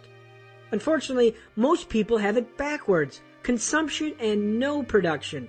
Producers get rich, consumers get poor. Switch teams and reorient yourself as a producer first, a consumer second. Make wealth attracted to you. Be a producer, leverage the business of a system. To switch teams and become a producer, you need to be an entrepreneur and an innovator. You need to be a visionary and a creator. You need to give birth to a business and offer the world value. While the centrist theme to a slow lane is a job, in the fast lane it's a business. Yes, good old self-employment. I know, not breaking news for get-rich books. However, it's important to note that most small business owners are light years away from a fast lane and dickering with slow lane metrics. Some businesses masquerade as jobs.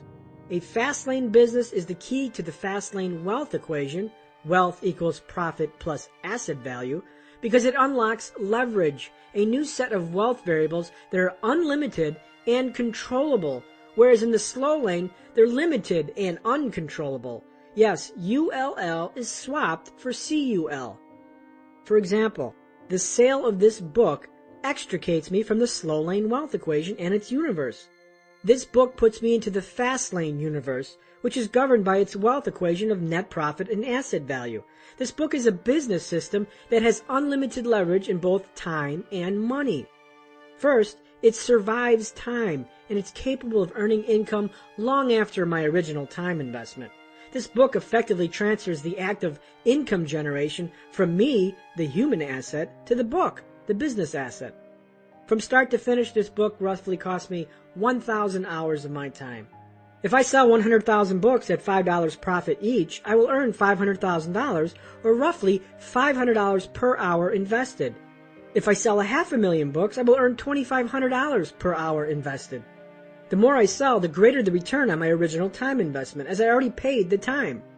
Imagine 10 years from today, and I sell one copy of this book. Suddenly I earn $5 from a time investment I made years ago. If I guest speak on a radio show for 10 minutes and that appearance yields 1,000 book sales, this 10-minute investment yields $5,000 in income, 1,000 books times $5 profit, and yields a return on my time at $30,000 per hour. Can you get rich trading your time for $30,000 per hour? Yes, you can, and awfully fast. You see, when you unlock yourself from the handcuffs of time imposed by the slow lane roadmap, you assign income to a system that leverages unlimited mathematics, and fast wealth becomes possible. The variables in my wealth universe can be controlled and leveraged. In the next chapter, you will discover why the fast lane can deliver financial freedom and wealth faster than any mutual fund can. Chapter Summary, Fast Lane Distinctions. Producers are indigenous to the fast lane roadmap. Producers are the minority, as are the rich, while consumers are the majority, as are the poor. When you succeed as a producer, you can consume anything you want. Fastlaners are producers, entrepreneurs, innovators, visionaries, and creators.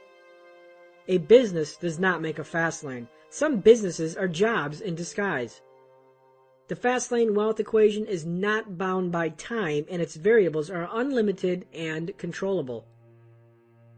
Chapter 18. How the rich really get rich. Only those who risk going too far can possibly find out how far one can go. T.S. Eliot. The burning question: how did you get rich? Drive any car that costs more than most people's homes, and strangers will accost you with the question, what do you do for a living? This seemingly innocuous question fronts for the real question burning inside. How did you get rich? People want to know the road I've taken so they can assess their likelihood to travel the same road. When I prompt for a guess, the answers are typical. Athlete, actor, a spoiled brat indulged by rich parents, a lottery winner. These speculative answers unmask the reality behind people's perceptions. To get rich, you have to get famous, inherit money, or win money. That's what I thought until I met that stranger in his Lamborghini so many years ago. The fast lane wealth equation. Living wealthy in youthful exuberance has to shatter the myth of get rich quick. If you're 30 years old and worth millions, and you aren't famous or rich by inheritance, you dirty all fabrics of normality. Now we can't have that, can we? Once again, the secret is unmasked in the universal language of mathematics. The secret is to divorce yourself from the ugly and obese slow lane equation, ULL, and trade up to the smoking hot blonde, the fast lane equation, CUL. The fast lane wealth equation is wealth equals net profit plus asset value. Underneath this equation lies the true power of the fast lane and how to build wealth fast. Its variables are controllable and unlimited. If you can control the variables inherent to your wealth equation, you can get wealthy. Those variables are net profit equals units sold times unit profit, and asset value equals net profit times industry multiple. All business owners leverage this equation in which units sold times unit profit will determine net profit. Using my internet company as an example, my unit profit was approximately $4 for every website conversion. A conversion was a user who generated a lead. On any given day, I had 12,000 people visiting my website. This means that my units sold variable had an upper threshold of 12,000 per day. I had the opportunity to sell 12,000 people per day. Now let's compare this variable to the slow laner's counterpart of hours worked. Under my wealth equation, my upper limit of wealth is units sold and currently stood at 12,000. Of course, 100% conversion is unreasonable, and converting all 12,000 is unlikely. Likewise, in the slow lane, the unreasonable upper limit is 24 because there are only 24 hours in the day. Logically, the real upper limit is 8 to 12 hours per day. So what is going to make you rich? An upper limit of exposure to 12,000 people per day? Or maximizing your hours worked in the day? That's 12,000 versus 24. No contest. I get rich and the slow laner gets old. Controllable, unlimited variables will make you rich. So how did I control this variable? How is it unlimited? Simple.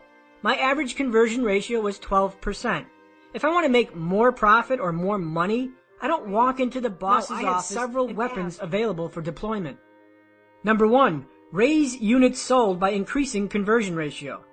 A 1% increase from 12% to 13% would give me an instant raise of about $480 per day. That's $14,400 per month. If I redesign the website, hit a home run, and get conversion to 15%, now I've expanded my income to over $43,000 a month. Number 2, raise units sold by increasing web traffic. To raise profit, I can increase traffic.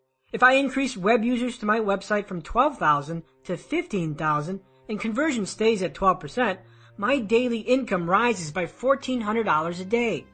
That's over $43,000 a month. Not likely? It's happened. On some days I would have traffic spikes where over 20,000 users would visit.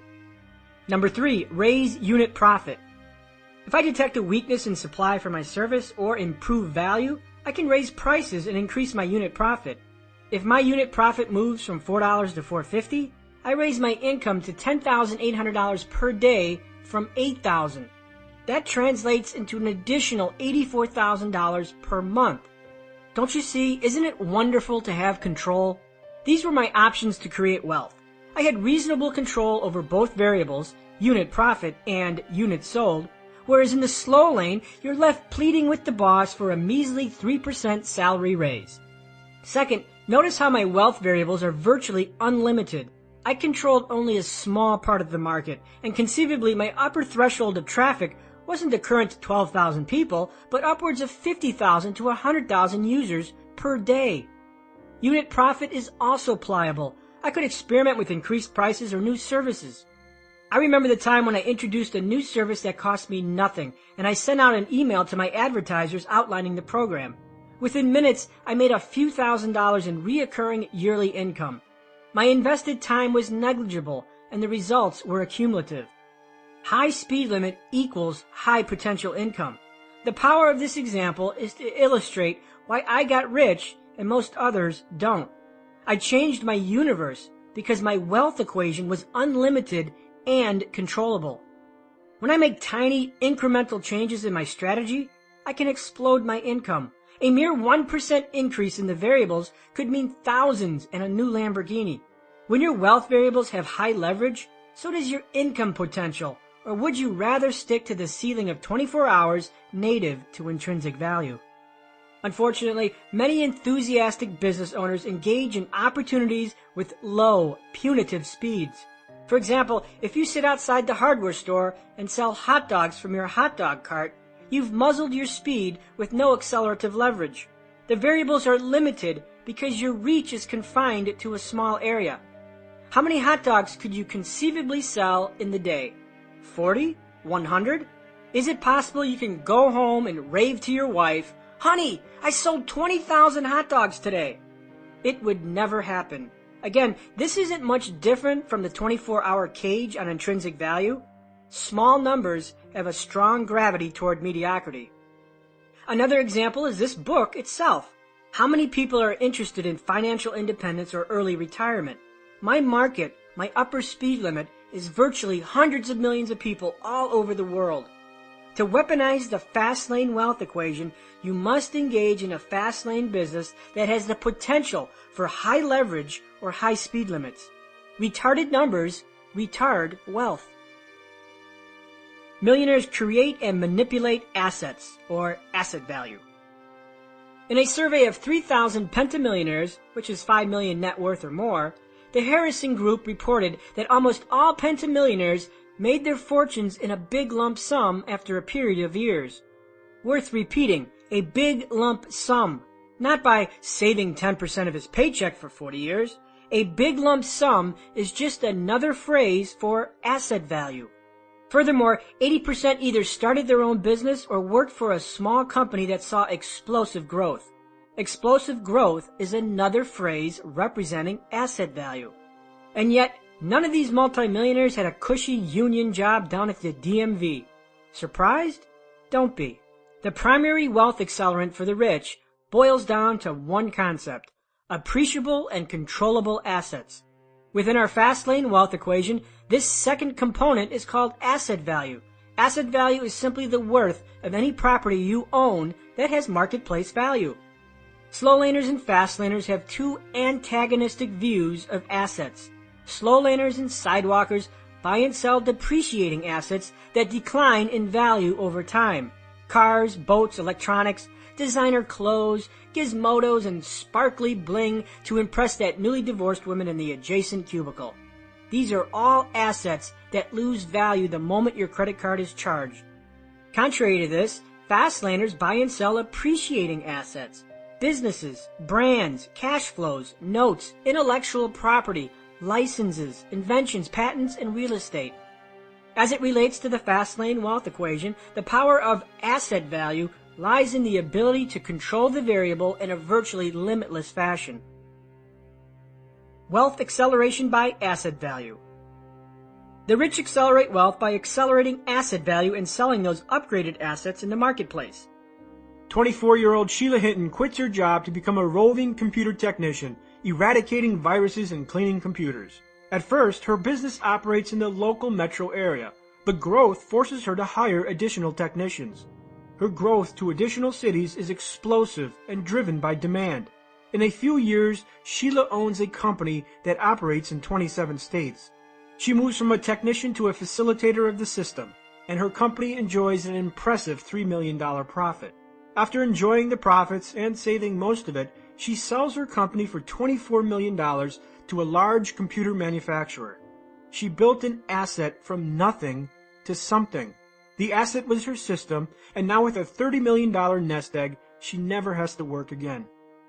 The preceding story best represents the two variables that comprise asset value. Asset value equals net profit times industry multiplier. Anytime you have an asset that has sustainable profits, an industry multiplier governed by the prevailing market conditions determines the valuation of that asset.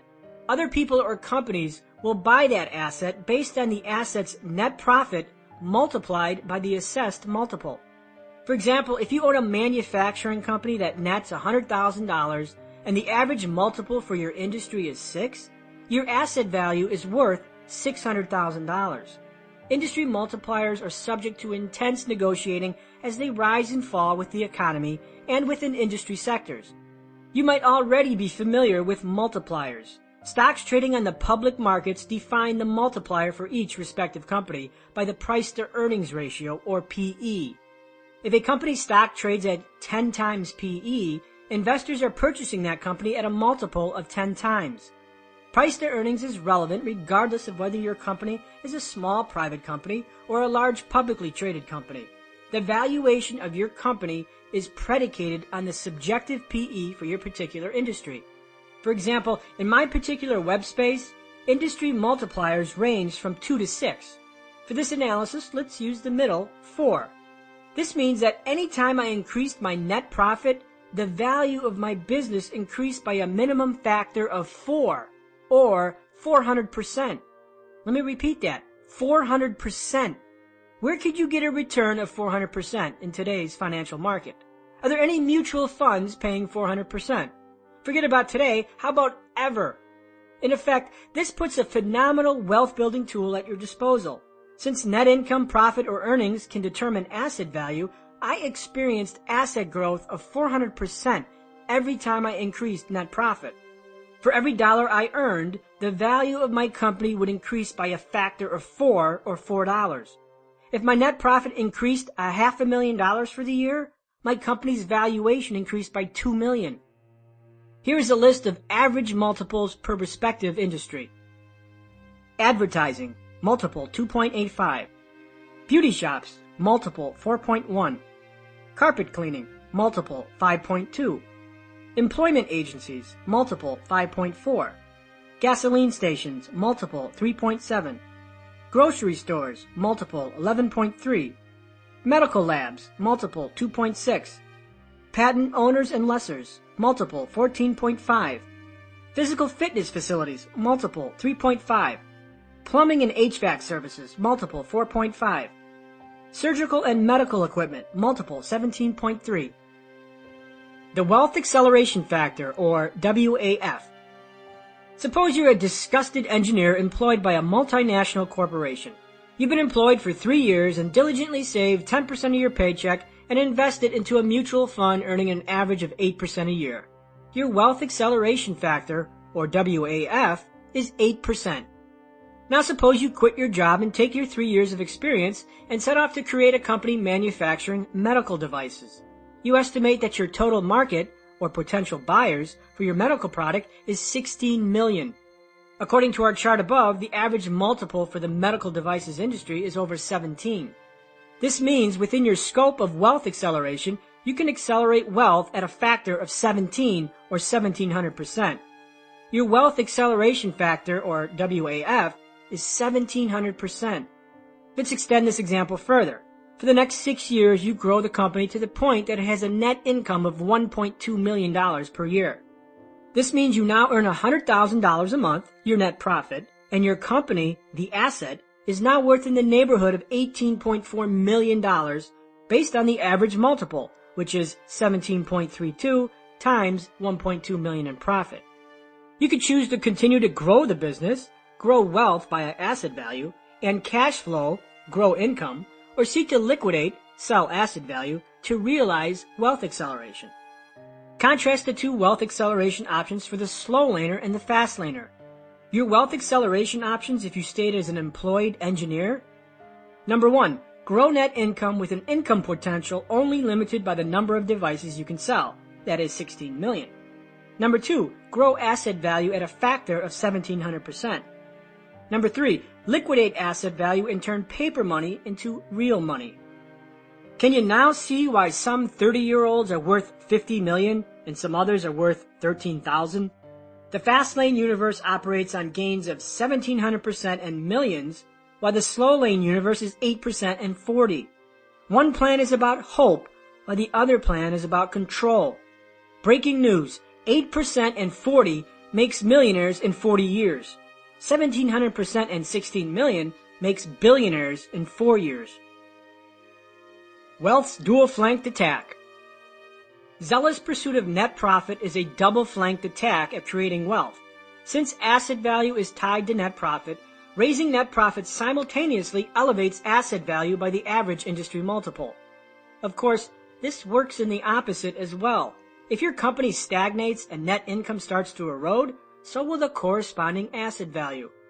When I repurchased my company, I paid $250,000. I then for the next several years manipulated the asset and increased its value.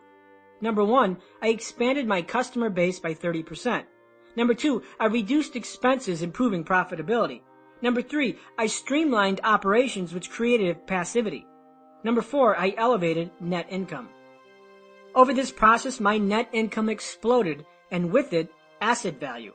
Then subsequently, after profiting millions passively, I put the company up for sale and entertained multi-million-dollar offers.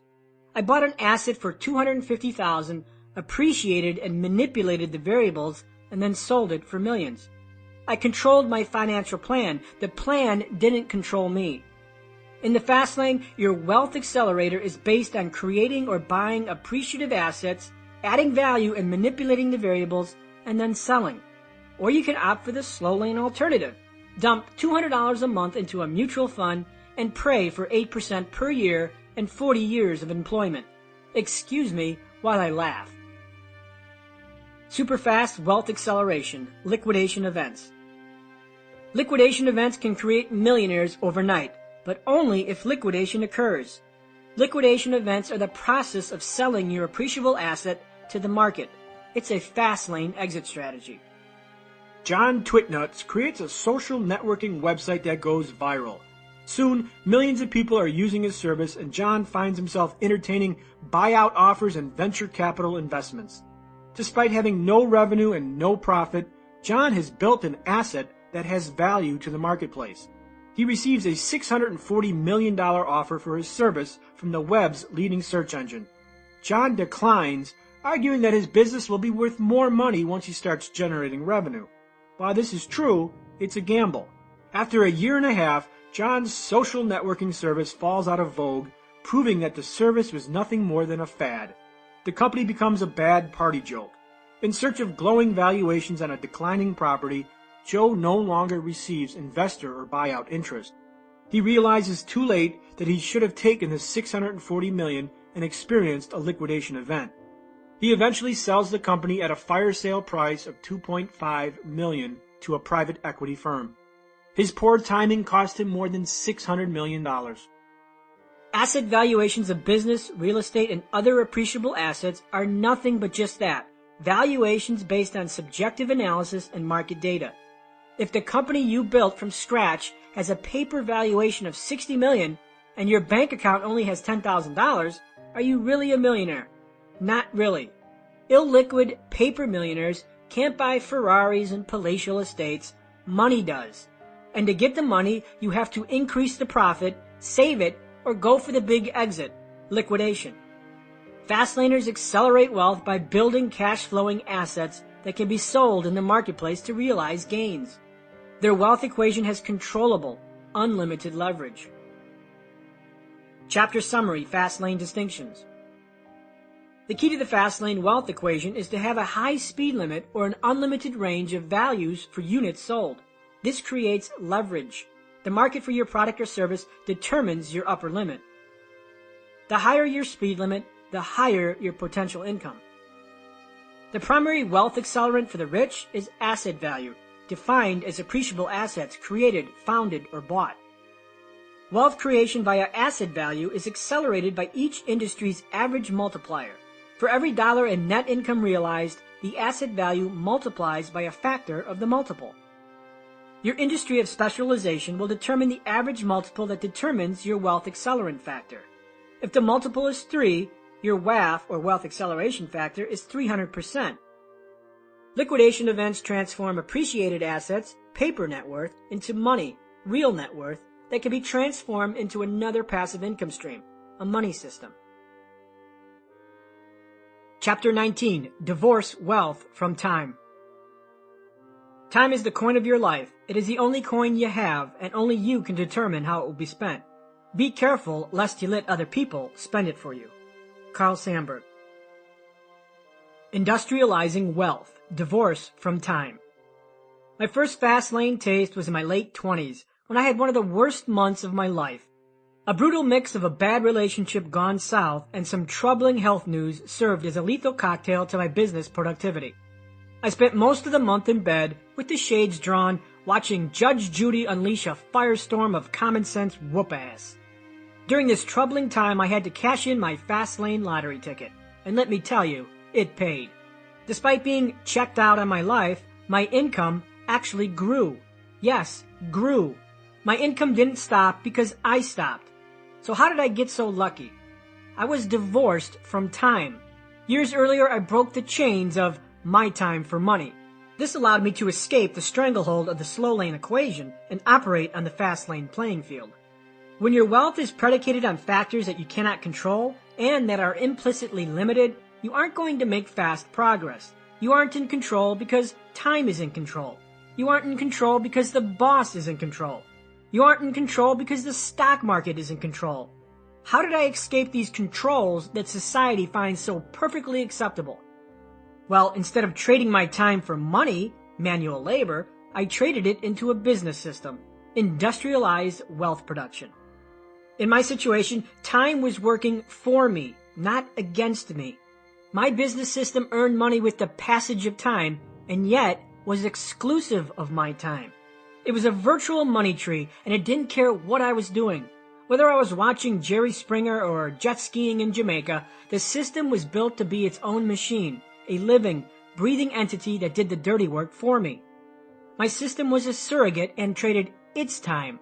I owned my time instead of time owning me. Passive income, the holy grail to retirement. The buzzword in money-making circles is passive income, earning income while not working. While retired, I receive checks every month like clockwork, and I don't lift a finger. Passive income is a successful divorce from the work-for-money equation indigenous to the slow lane. The beauty of passive income is this: it doesn't care if you're 20 years old or 80. If your monthly income exceeds your lifestyle expenses, including taxes, guess what? You're retired. The Fastlane roadmap is engineered for two purposes. It's engineered to create a passive income stream to the excess of your expenses and lifestyle desires, and to make financial freedom a reality, exclusive of age.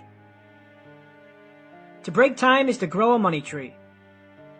Mom convinced me it was true. We can't afford that. Do you think money grows on trees? Well, she was wrong. Money grows on trees if you own a money tree. And you can own one too if you know how and where to get the seeds.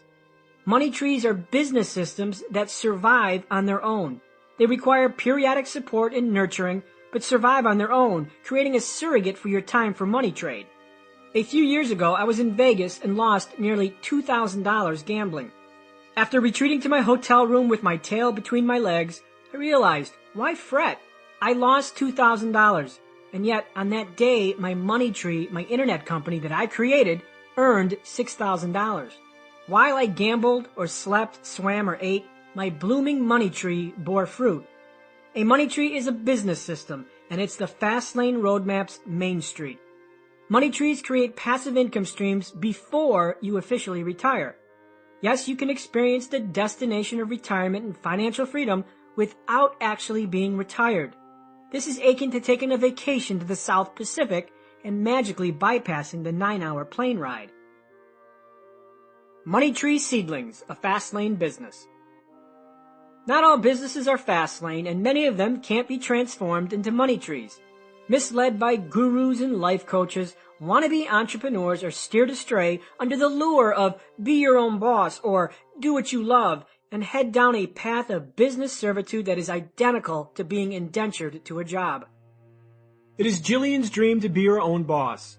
After a 13-year career on Wall Street, Jillian quits her financial advisor job and buys a well-known deli franchise.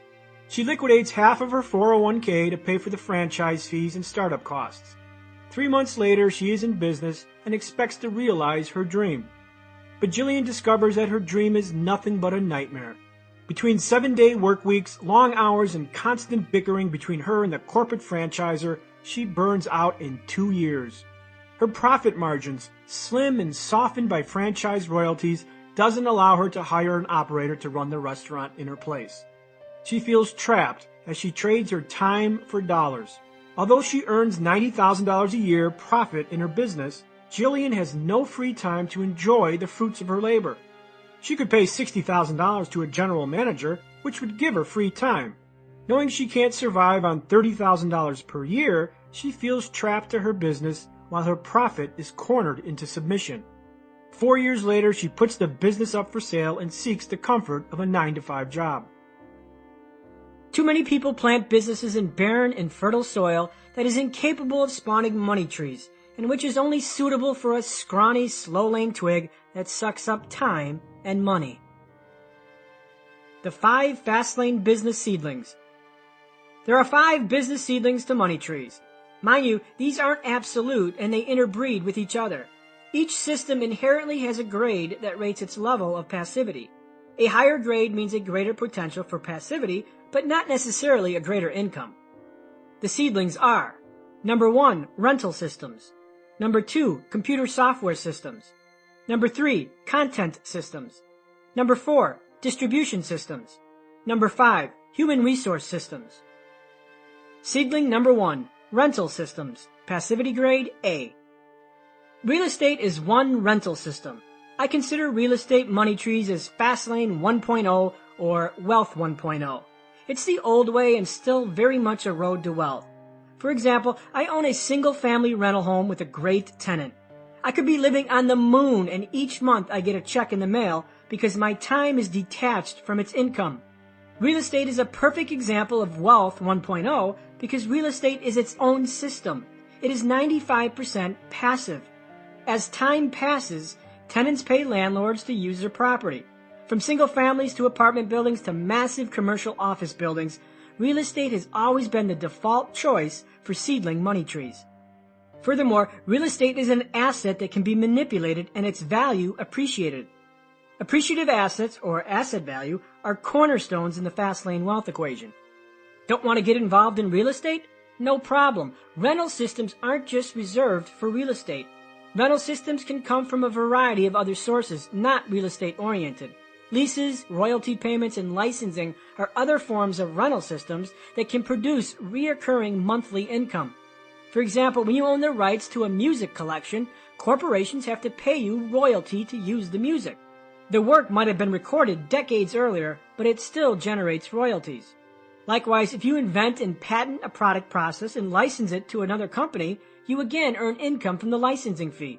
The patent was invented and registered, yet its income survives time exclusive of your time. Cartoonists license their artistry to book authors and newspaper producers. The creation of the cartoon might have happened years ago, yet it survives time and generates rental income for the owner. Rental systems are powerful money trees because they are high on the passivity scale and survive time. Seedling number 2, computer software systems, passivity grade A-.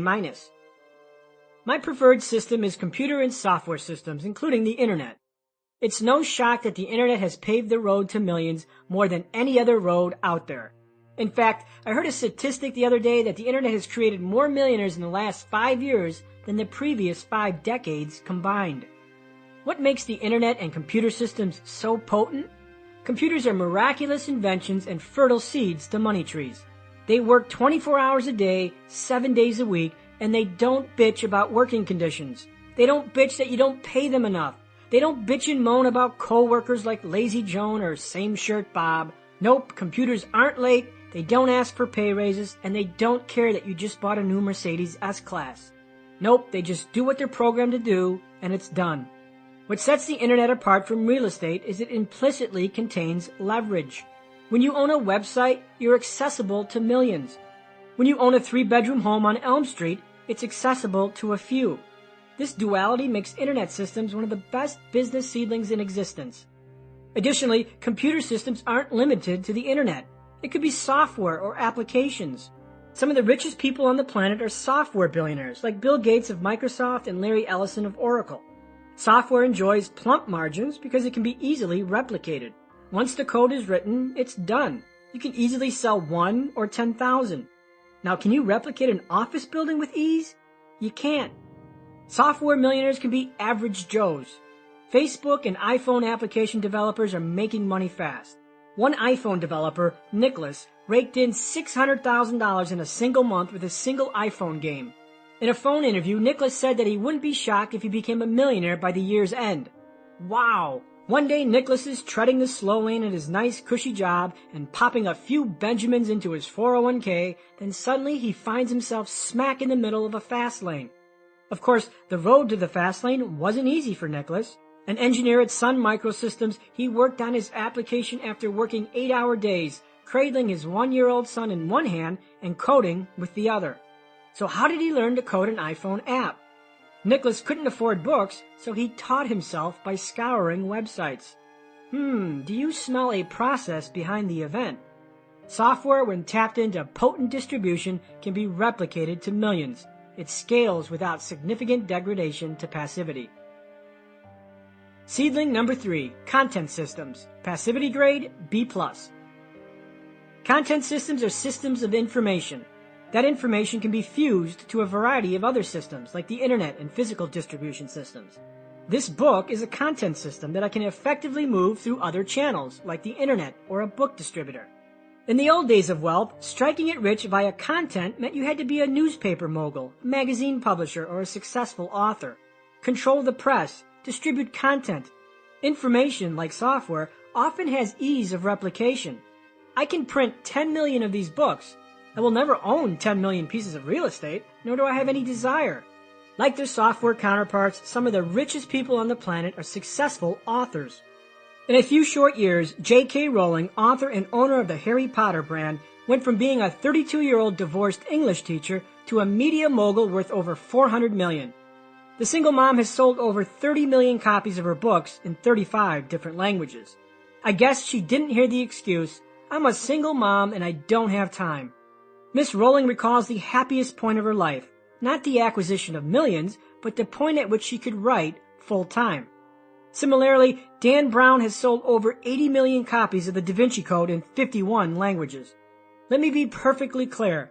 If you sell 80 million of anything, you will be a very rich human being. The latest trend of content distribution has merged with computer systems. Blogs, social networks, ebooks, and online magazines all serve the newest hybrid of computer systems and content distribution. In fact, this new combination is so powerful that it is driving many of the old hardline models out of business. Paper newspapers and magazines are officially endangered to be extinct in the coming decade. You see, change creates millionaires, and those who observe and take advantage of the change will be the new millionaires and the new billionaires. Content also survives time. This book might have taken me years to write, but it also survives years. If someone buys this book 5 years from now, I will earn a small profit on a time investment I made years earlier. The content is an asset that is saleable over and over again, and with each sale, the effective time cost declines while the hourly rate of return expands. Seedling number 4, distribution systems. Passivity grade, B. A distribution system is any structure or organization designed to move products to the masses. Distribution systems can be hybrids with other seedlings, such as content and computer systems. If you invent and manufacture a new product and sell it on QVC, you are leveraging a distribution system. If you sell that product via infomercial at 2 a.m., you are also leveraging a distribution system. If you sell your product to 4 wholesale distributors that in turn sell it to retailers like Walmart and Target, you are leveraging a distribution system. When inventing any product, the invention is always half the battle. Distribution is the other. The greatest product in the world can go unused if it isn't leveraged into the proper distribution system, either one that exists or one that you create. Amazon.com is one example of a distribution system that I use. This book sells on Amazon and is available to millions. However, a book sitting on Amazon represents unrealized potential, like a 1,000-horsepower car sitting in the garage. It is my job to turn the engine on and drive the power of the distribution system. The tool exists, ready to be exploited by successful or failed execution. Our iPhone developer leveraged the iPhone App Store to move his software. This was his distribution point. Without the distribution, he couldn't sell the software. Distribution is a means to move product to the masses. Some systems are better than others, and when it comes to distribution, it all depends on the control structure. If you create a network marketing company to sell your new vitamin product, you are creating a powerful distribution network capable of earning millions. If you join a network marketing company, you are electing to be a gear in the distribution process. Another potent form of distribution is franchising or chaining. When a successful store concept is branded and systemized, it can be replicated and sold to other individuals. Savvy Fastlane entrepreneurs recognize that a successful local business with weak leverage can be made highly leveraged by franchises or chains. Now, does this path sound familiar? Well, it should. This is what Starbucks did to become the biggest coffee chain in the world. Other restaurants deploy a combination of chains and franchises. Dairy Queen and McDonald's both have chains and franchises. If your business operates in limited scale, it can be conquered with chains and franchises. If you own one hot dog cart and sell at one location, there really is no leverage. However, if you own 500 hot dog carts and sell at 500 locations to 500 owner-operators, suddenly leverage appears. The Fastlane wealth equation has power. Seedling number 5, Human Resource Systems. Passivity grade C. Amazon.com is a distribution system backboned by a computer system and operated by a human resource system. Human resource systems are the most expensive and complicated to run. Humans are unpredictable, expensive, and difficult to control. Ask anyone with a company that relies on employees how challenging it is to keep employees happy. I came to the employee crossroad with my own company. I had to either suffer internet technology obsolescence or hire 2 additional people to scale my company to the next level. Since my business was already 80% passive, I knew that adding employees would erode the passivity of the business because employees need management, and at a certain level, even managers need managers. The other alternatives were to keep my company on autopilot and watch it slowly degrade over the years, or dig in and get back to startup mode, or sell it. After evaluating the options, I chose to sell. In my case, human resource additions would have subtracted to passivity, not added. While I would have made more money hiring more people, I wasn't willing to forgo my free time for it. A year after I sold my company, I examined the possibility of a parking business near the airport. Local travelers to the Phoenix airport could valet park their car in a neighboring parking lot and get chauffeured to the airport. In general, this was a rental system. People would park to pay their car, and I would earn a daily fee for each parked car. It had internet-like qualities. It ran 24/7 and generated income with the simple passage of time. It was a great idea with a high potential for passivity. I found land for sale near the airport, and it was perfect. I started to run numbers, projections, and scenarios to see how I could make this business a reality. However, the numbers uncovered something important. While the business model was truly a rental system, the operation itself was a human resource system. To make this idea a successful business, it would have required at least 24 people on payroll at all times. That stopped me cold, and I didn't pursue it any further. I wasn't willing to risk trading passivity for a human resource system that is unpredictable and difficult to manage. A member of the Fastlane community owns a few self-storage facilities. Her business is a rental system. People pay money to store their junk, and she receives a monthly income. You'd assume that her facility is run by a human resource system, managers and property assistants, but it isn't. Her properties have automated kiosks that run each property, a computer system. This makes her business mostly passive. Remove the kiosk, add human resource systems, and passivity drops. So does this suggest that human resource systems are a drain to passivity? It depends. First, what is the existing level of passivity to the business as it is now? If you own a coffee shop and work 80 hours a week, you have no passivity. A general manager or a human resource system would raise passivity by an estimated 40%. In my business, I was operating at 85% passivity. Adding any human resource system would have lowered passivity. Human resource systems can add passivity or erode it. Good employees nurture money trees. Bad employees pluck the fruit of money trees and require pruning. However, don't let that scare you. If you want to make millions of dollars or billions, human resource systems are needed because you simply can't do everything yourself. Chapter Summary, Fastlane Distinctions. To divorce yourself from the slow lane's transactional relationship of time for money, you need to become a producer, specifically a business owner. Business systems break the bond between your time for money because they act like surrogate operatives for your time trade. If you have a passive income that exceeds all your needs and lifestyle expenses, including taxes, you're retired. Retirement can happen at any age. The fruit from a money tree is passive income. A Fastlane objective is to create a business system that survives time exclusive of your time. The 5 money tree seedlings are rental systems, computer systems, content systems, distribution systems, and human resource systems. Real estate, licenses, and patents are examples of rental systems. Internet and software businesses are examples of computer systems. Authoring books, blogging, and magazines are forms of content systems. Franchising, chaining, network marketing, and television marketing are examples of distribution systems. Human resource systems can add or subtract to passivity. Human resource systems are the most expensive to manage and implement. Chapter 20. Recruit your army of freedom fighters. The rich rule over the poor, and the borrower is slave to the lender. Proverbs 22:7. How the rich explode wealth. I spent a few years chauffeuring clients in limousines, so I heard a lot. I remember Gary, a young 20-something client who hired our limousine several times a month to serve as his personal escort to parties and beer-drinking excursions. Oddly, this guy wouldn't just hire us on Friday or Saturday, he'd hire us during the week. Every day of his life was his weekend. When he hired us, I knew it was going to be a long night and a profitable one since he tipped fabulously. Being broke and a student of wealth, I couldn't bottle my curiosity. I asked the limo company owner, "Hey, what's Gary's story?" He told me that Gary was semi-retired and just sold his administrative office company for millions. Wow, this guy couldn't have been much older than I, and he was already retired and living large.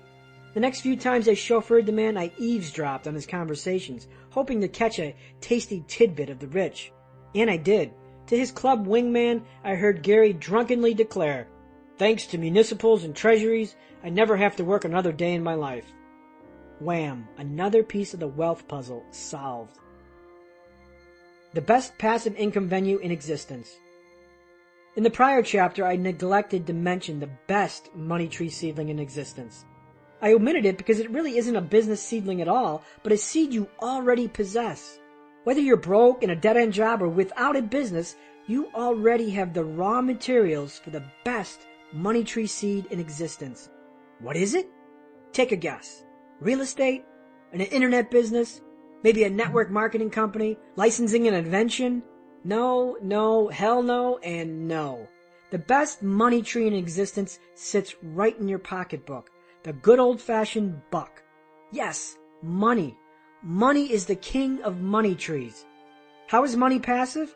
If you have a lot of money, you're given the gate key to switch teams from consumer to producer. Specifically, you move from borrower to lender. You move from employee to employer. You move from customer to owner. In other words, people pay you to use your money in the form of interest or ownership. For example, let's examine interest, which is the fee earned to lend money. Right now, you're probably someone who doesn't earn interest, but pays it. Someone lent you money for the mortgage on your home, and in return, you pay the note holder interest. That interest is profit or income to somebody else. While the act of becoming a lender sounds complicated, it really isn't. Anytime you buy a certificate of deposit from a bank, you become a lender. Anytime you buy a municipal bond, either directly from the source or indirectly via a mutual fund, you become a lender. When you deposit money in the bank, you become a lender. As a lender, you don't administer the loans, you just sit back and collect checks. It's super easy and super passive. Gary, my rich limousine passenger, was a lender who never had to work another day in his life. Savers become lenders, owners, and producers. I heard a radio commercial the other day from a self-proclaimed dual dad guru who declared, "Savers are losers."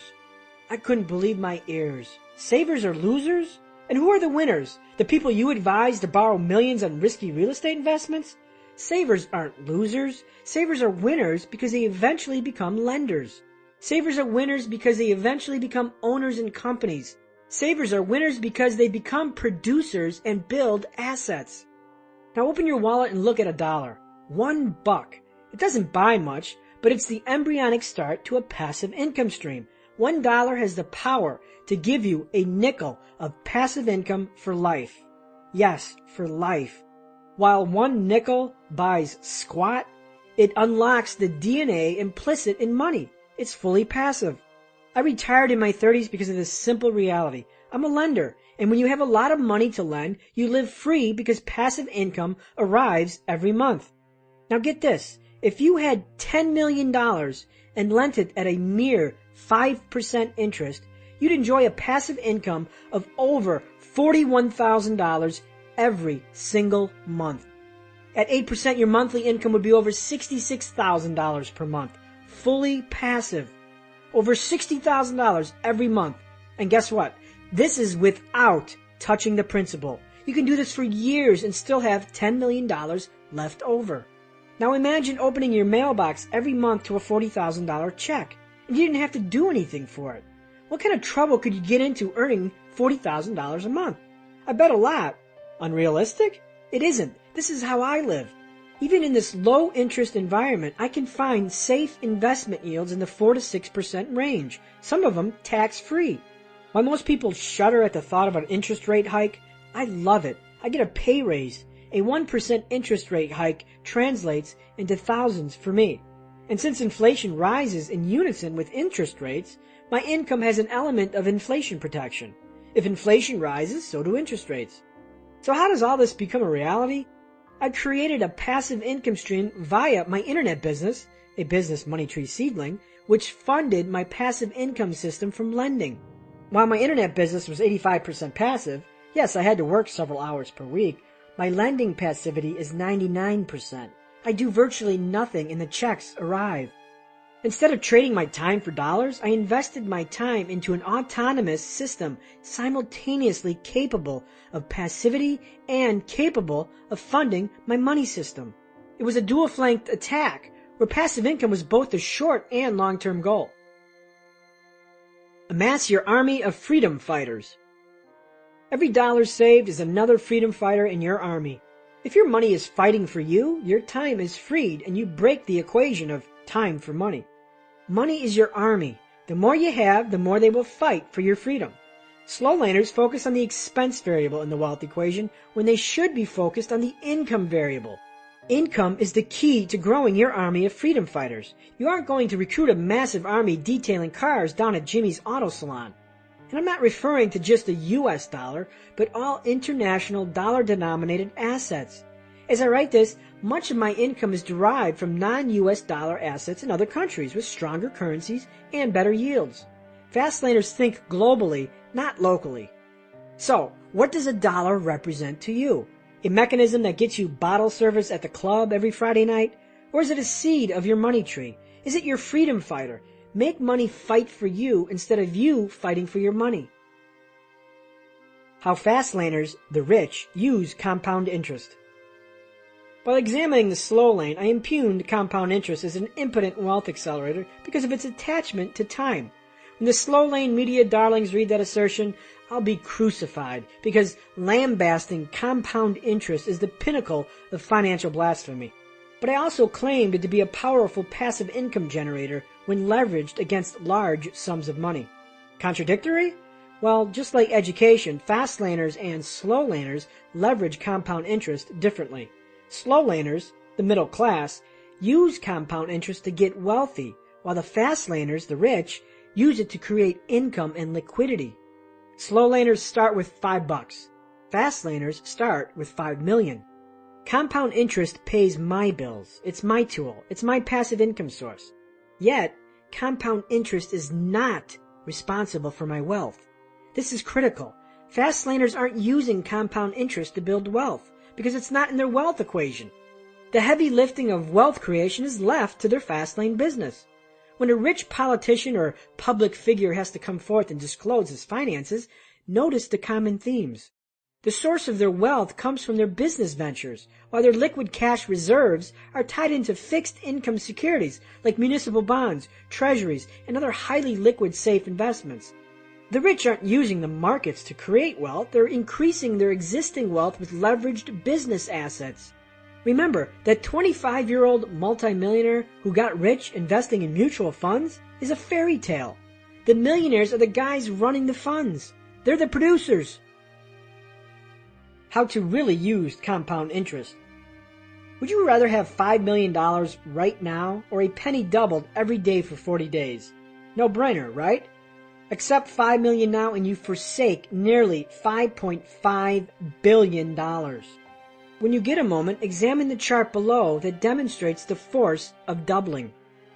On day 1, you have 1 penny. On day 2, you have 2 pennies. On day 10, you have $5.12. On day 20, you have $5,242.88. On day 30, you have $5,368,709.12. If you examine the chart outlining each day as the penny is doubled, notice how you don't see big numbers until day 25. If we transpose this doubling a penny a day example to that of a slow laner's journey and say double the penny every year starting at age 21, you'd barely have $5,000 by the time you are age 40. 5 million isn't hit until age 50. This is indicative of a slow laner's journey where compound interest doesn't enforce power until most of life has evaporated. Big money doesn't come until you are in your 50s or 60s, and this is with 100% returns year after year. Average market returns would be about 7%. Yet at a doubling, at age 40, you barely have $6,000. Again, this is a slow laner's predicament, imprisoned in time and uncontrollable yield.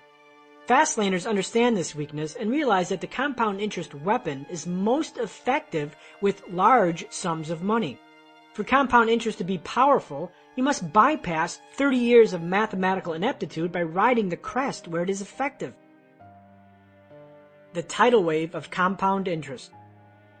Like a tidal wave far out at sea, compound interest's strength isn't visible until it moves near land. As the wave approaches land, its force becomes incredibly powerful. Most slow laners ride the compound interest tidal wave 1,000,000 miles out at sea. And guess what? Nothing happens. They float aimlessly, going nowhere. Saving $200 a month from your paycheck in a 3% savings account isn't going to make you rich fast. You simply can't ride a wave millions of miles out at sea. Now the fast laner observes the tidal forces near land and seeks to meet it at the shore. At the shore, the tidal wave can be ridden with impact. To actuate compound interest power, start at the shore with a large number that can be leveraged.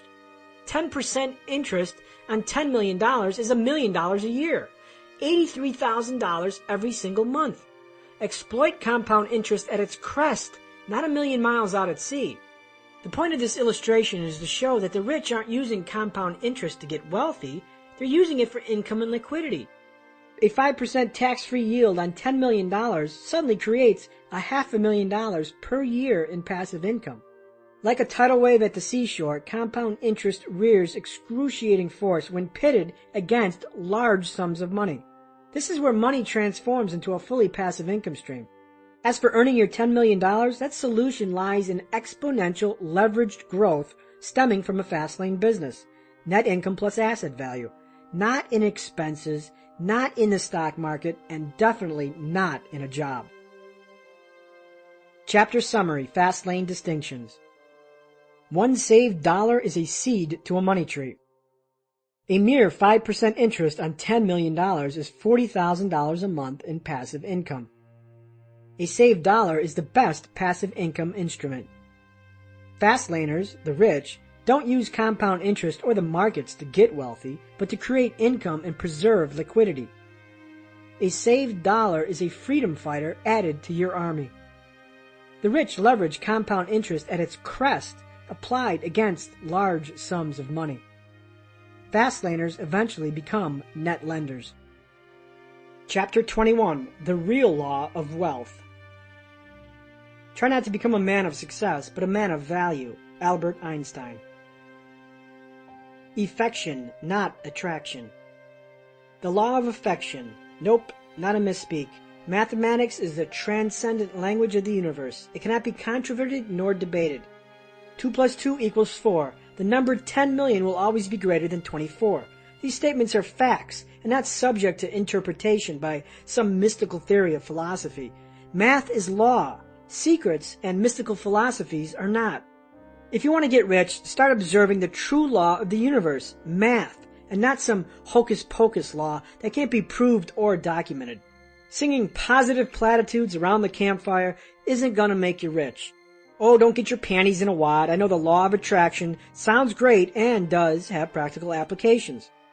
Now, for those of you not familiar with the law of attraction, or LOA, it's a mystical philosophy that states you become what you think, and that your conscious and unconscious thoughts make your reality. The law of attraction contends that if you know exactly what you want, ask the universe for it, see it coming, and then you will eventually receive it. Think riches, and you will have riches. Sounds very easy, huh? I won't hide my candid sacrilege to the law of attraction crowd. I think it's a bunch of baloney orchestrated to sell books to those who think that thinking will make you rich. In fact, the law of attraction is nothing but old principles of belief and visualization repackaged and remarketed for mass consumption. Who are the true fastlaners? The law of attraction marketers. Bake a cake without sugar. Why did this book take me so long to write? I spent 2 years wishing and thinking positively about it. Yep, I let the law of attraction do the work. I asked the universe for this book. I was open to it. I saw it before my eyes. I even snapped a picture of a bookstore shelf and photoshopped my book on the shelf. What happened? Absolutely nothing. Nada. Zilch. The universe never gave me my finished book. The fact is, despite all my positive thinking and meditations to the universe for my book, it never materialized until I sat my butt down in a chair and started to write it. I made a coordinated commitment to action. Not just any action, but repeated action, a conscious choice, and then a commitment to all those choices in the form of massive action. If you're a law of attraction fan and you find this critique offensive, that's okay. I didn't write the Millionaire Fastlane to make friends or to book speaking engagements on being a positive thinker. I wrote it to tell you exactly what you need to do to get rich. Thinking never made anyone rich unless that thinking manifests itself into consistent action toward application of laws that work. In fact, I find it insulting that someone might assume my success is due to positive thinking. I'm a realist who understands human nature, and that nature is to take the path of least resistance. It doesn't surprise me that these attraction books sell millions. The books that promise the easiest roads to wealth do well because, like sex, easiness sells. Events of wealth sell. Process does not. While the law of attraction is a nice hammer in the toolbox, its flaw is that it ignores the real secret behind wealth. The real secret that transcends all wealth, all people, all cultures, and all roads. And that is the law of affection. The flaw of attraction is that it ignores mathematics. The law of affection, a Fastlane primer. The law of affection states that the more lives you affect in an entity you control in scale and or magnitude, the richer you will become.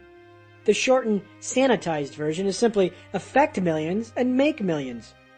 A while ago I wrote an article titled, "The Shortest Make Millions Article Ever Written."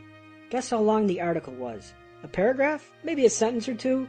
Nope, just 2 words. And those 2 words? Impact millions. Impact millions and make millions. It really doesn't get any simpler than that. In other words, how many lives have you touched? Who has benefited from your work, your assets, and your handiwork? What problems have you solved? What value are you to society?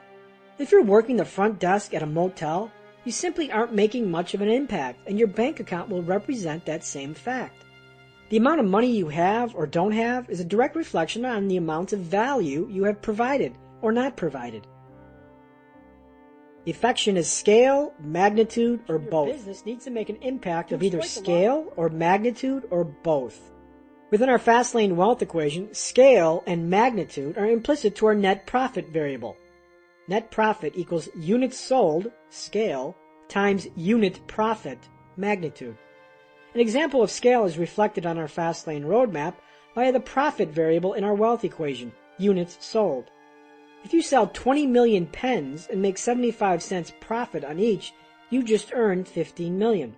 This is having an impact on scale with little magnitude.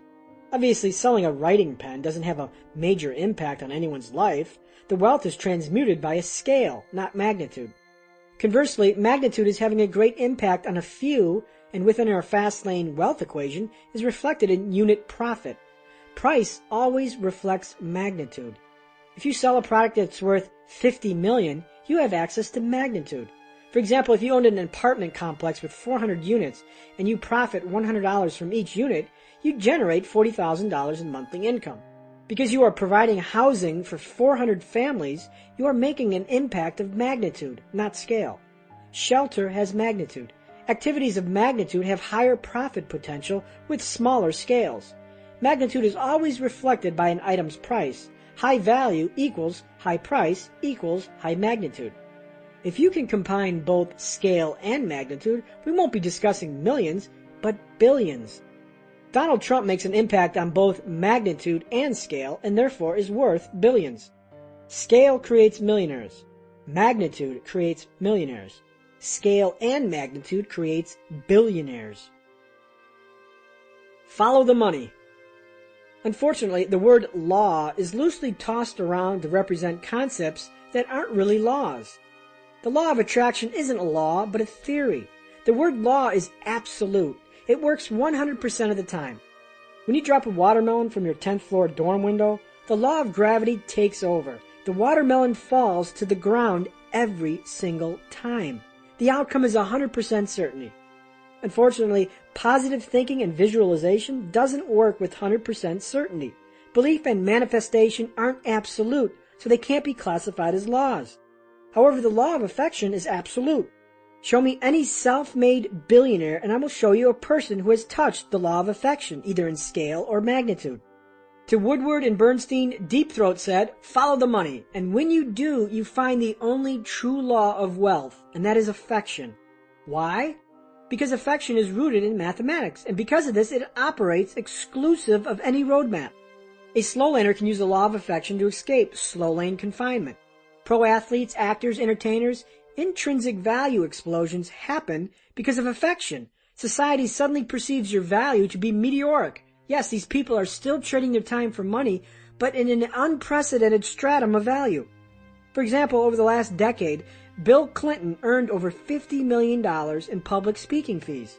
While speaking is a direct trade of time for money, his intrinsic value is legendary, perhaps more than $100,000 per hour.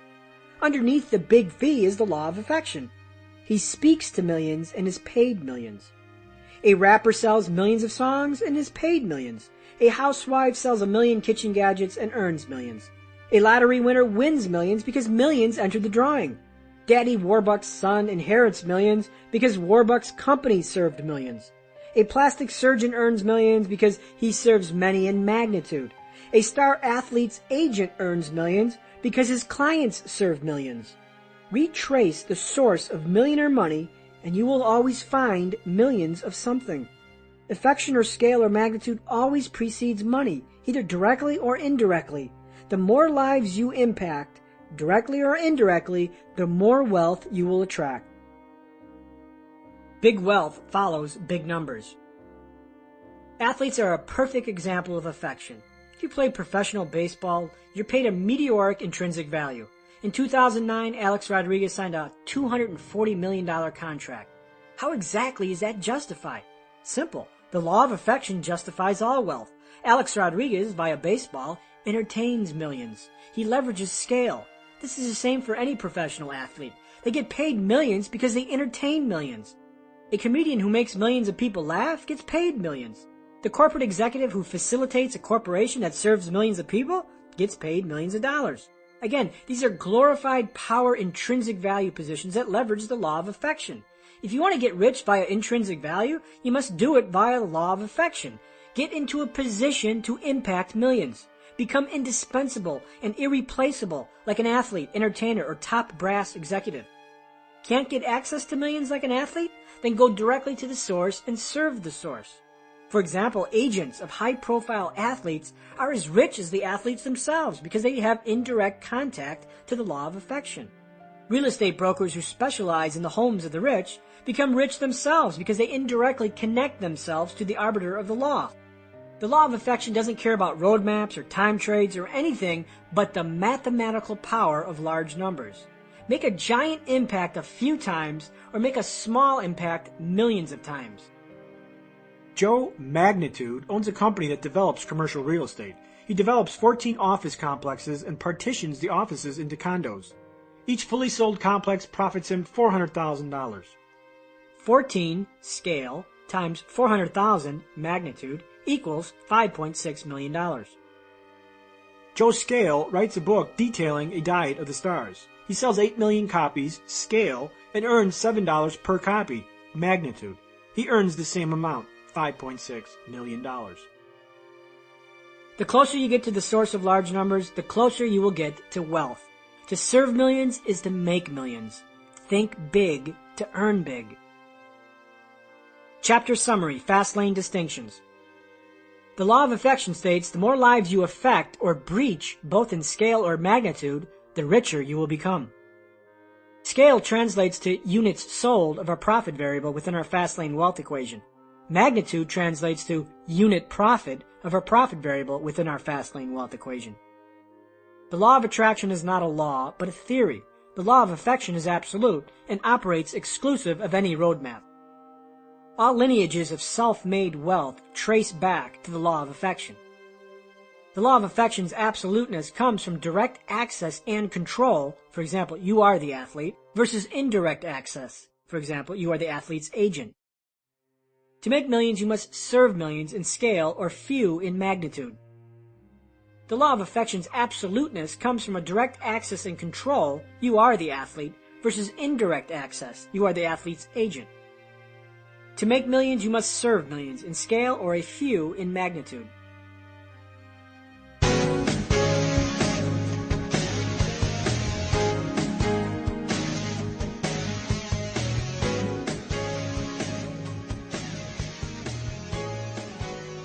Part 6. Your Vehicle to Wealth, You. Chapter 22. Own Yourself First. Events and circumstances have their origin in ourselves. They spring from the seeds which we have sown. Henry David Thoreau. The paralysis of pay yourself first. Fastlane success demands a well-tuned vehicle primed and prepared for the journey that awaits. You are the vehicle to wealth. You are the mechanism for movement. You are responsible for making the journey, and the first step in taking charge of you is to own you. Surely you've heard pay yourself first, a common slow-lane declaration born from the classic 1926 book The Richest Man in Babylon by George Clason. A good read, but fundamentally flawed. If you aren't familiar with pay yourself first, it's a slow-lane doctrine that urges you to save your money, pay yourself, before all else, food, gas, car payments, and other bills. This supposedly forces the slow laner's savings rate to accelerate their putrid wealth acceleration vehicle, compound interest via market investments. The fact is, advising a slow laner to pay yourself first is like advising a quadriplegic to climb a flight of stairs. It's fruitless. If you have a job, examine your last paycheck. Is your gross pay the same as your net pay? It isn't, and for some it may be as much as 35% less.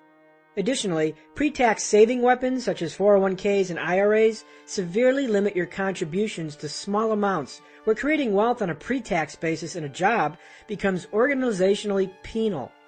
If your primary income source comes from a job, your ability to pay yourself first is paralyzed because the governments are paid first. For pay yourself first to be legitimate, you truly need to pay yourself first in infinite amounts and the government last. You must own your own vehicle. To pay yourself first, you must own yourself. You can't pay yourself first if you don't own yourself. Your vehicle, you, must be free and clear. When you have a job, someone owns you. And when someone owns you, you aren't paid first, but last. The first step in controlling your vehicle, you, is to own yourself so you can truly pay yourself first and the government last. That is accomplished by shelling your business into a corporation that you control.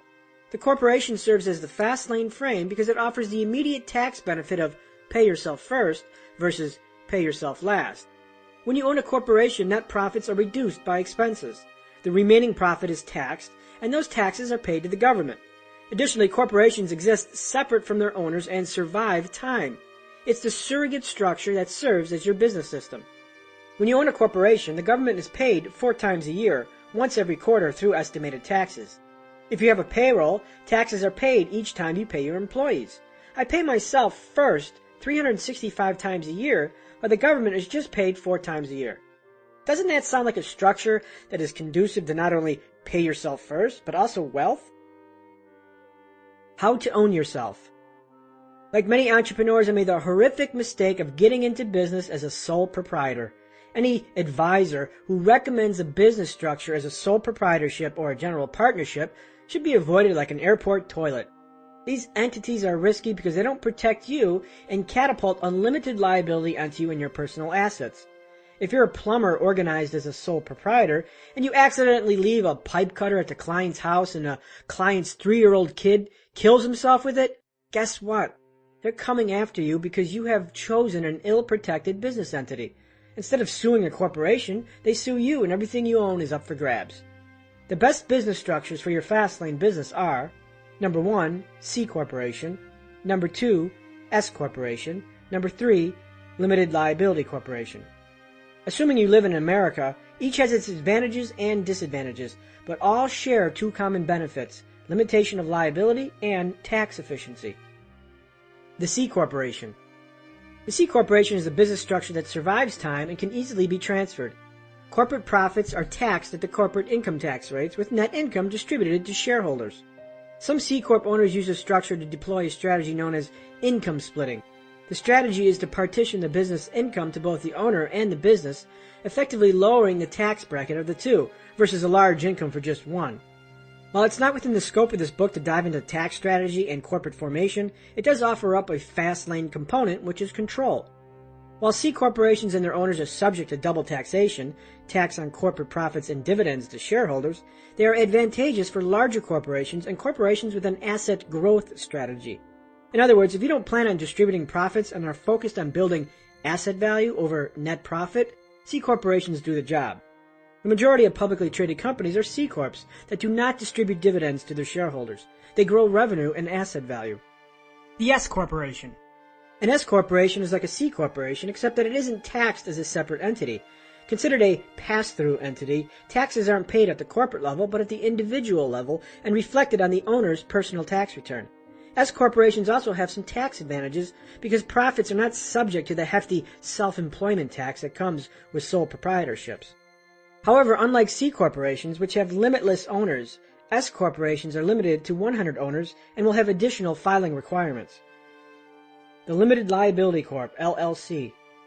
An LLC operates just like a corporation with the benefits of a partnership or sole proprietorship. The LLC profit passes through to its owners, called members, and is reflected on their personal income tax. LLCs are also considered a pass-through entity because profit passes directly to the owners. For partnerships, the LLC or S Corp is the recommended structure in lieu of a general partnership, which again does not offer liability protection. For small startups, I recommend either an LLC or an S Corp. Stay away from partnerships and sole proprietorships as they do not limit liability. Creating a corporation is not as daunting as it seems. Depending on your state, it shouldn't cost more than $1,000. In Arizona, one could be created for less than a few $100.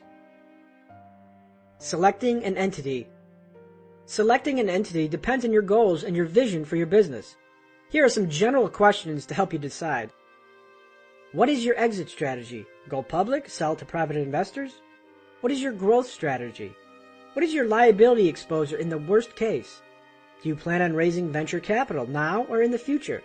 Do you plan on hiring employees? Do you plan to take on new partners? Do you plan on earning profits fast or not for a while? Your answers will determine the best entity for you. In my business, I use both S-Corps and LLCs. And finally, I'm not an accountant or an attorney, and this should not be construed as professional advice, so please consult with someone who has the appropriate credentials to verify or disprove what I recommend. Chapter Summary, Fastlane Distinctions. Pay yourself first is fundamentally impossible in a job.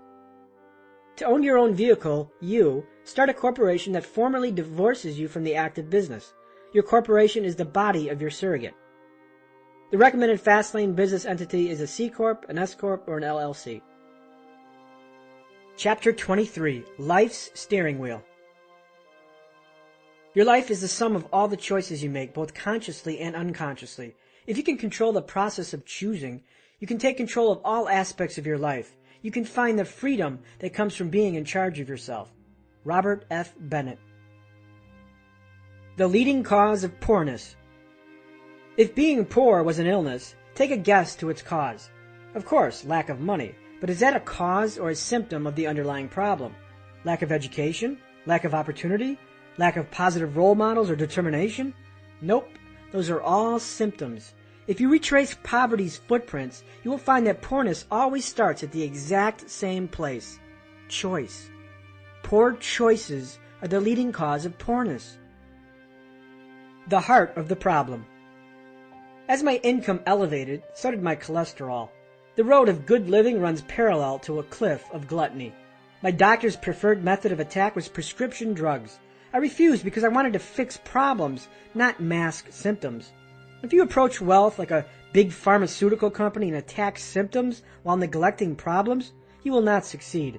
Feeling tired? Take this pill. Want to lose weight? Another pill. The problems are ignored while the symptoms are addressed in catatonic cycles. I refused cholesterol medication because it addressed the symptom, not the problem.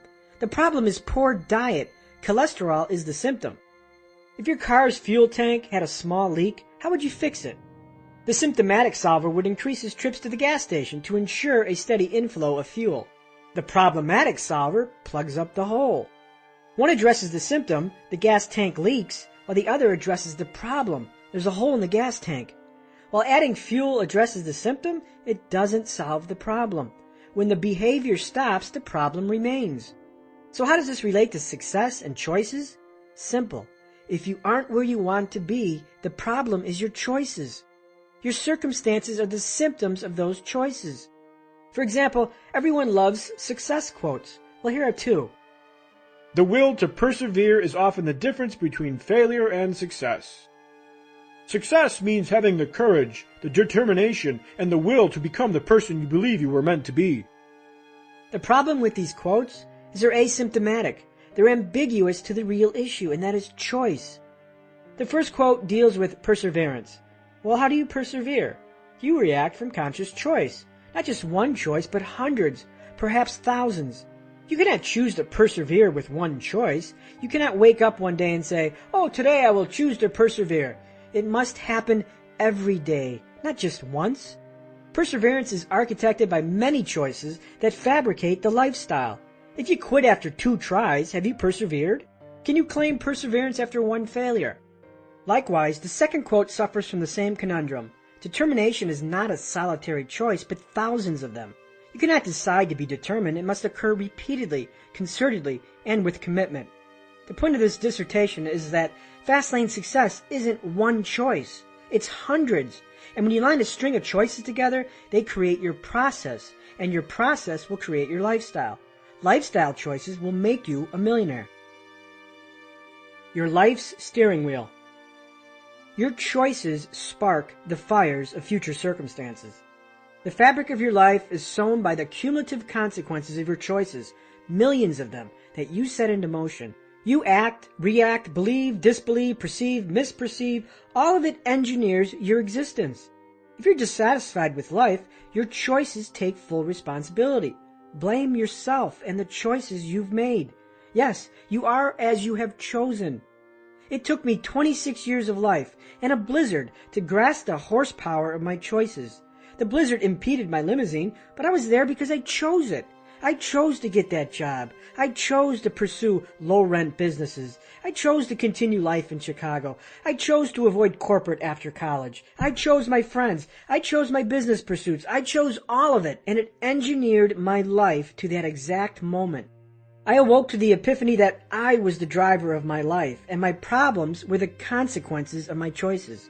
I steered myself there. Wherever you are, reading on the train, on a plane, on a toilet in a rundown apartment, or on a beach in the Caribbean, you've chosen. I didn't force you to pick up this book and read it. You chose to. Yes, you are exactly where you decide to be. And if that's unhappiness, you need to start making better choices. Choose to be wealthy or choose to be poor. There's a big chasm between thinking wealth and choosing wealth. You can choose the sidewalk, the slow lane, or the fast lane. You can choose to align your life with greater purpose or choose to let life live you. You can choose to believe these theories or choose not to. The common denominator is you. Your steering wheel, choice, is the most powerful control you have in your life. Why do I hate the slow lane? Because it denies choice and gives it to somebody else. The company, the boss, the stock market, the economy, and a whole host of others. People don't choose to be poor. They make poor decisions that slowly assembles into a poorness puzzle. Retrace the footprints to poverty and it happens slowly, systematically, and methodically under a steady diet of poor choices. For example, the choice to cheat on your exams or study. The choice to squander college because your parents paid for it. The choice to lie or be honest. The choice to drive without insurance. The choice to befriend bad people over good people. The choice to watch TV or read a book. The choice to drive 100 miles an hour in a 55-mile-an-hour zone. The choice to rob the corner convenience store. The choice to overindulge in food or liquor. The choice to believe in people with no track record. The choice to cheat on your significant other. The choice to buy on credit. The choice to get high every weekend. The choice to hire a contractor without a background check. The choice to play video games 30 hours a week. The choice to get married after 4 weeks of dating. The choice to go into business with incompetent partners. The road to treason is always open. I always loved a good street race. Having owned a variety of juiced-up Vipers, confrontation was standard. One summer evening, after a few drinks, I let my ego take over and I street raced. I overthrottled, spun out of control, and crossed into oncoming traffic and crashed into a palm tree. By the time it was over, the new occupant in my Viper's passenger seat was the trunk of a 30-foot date palm.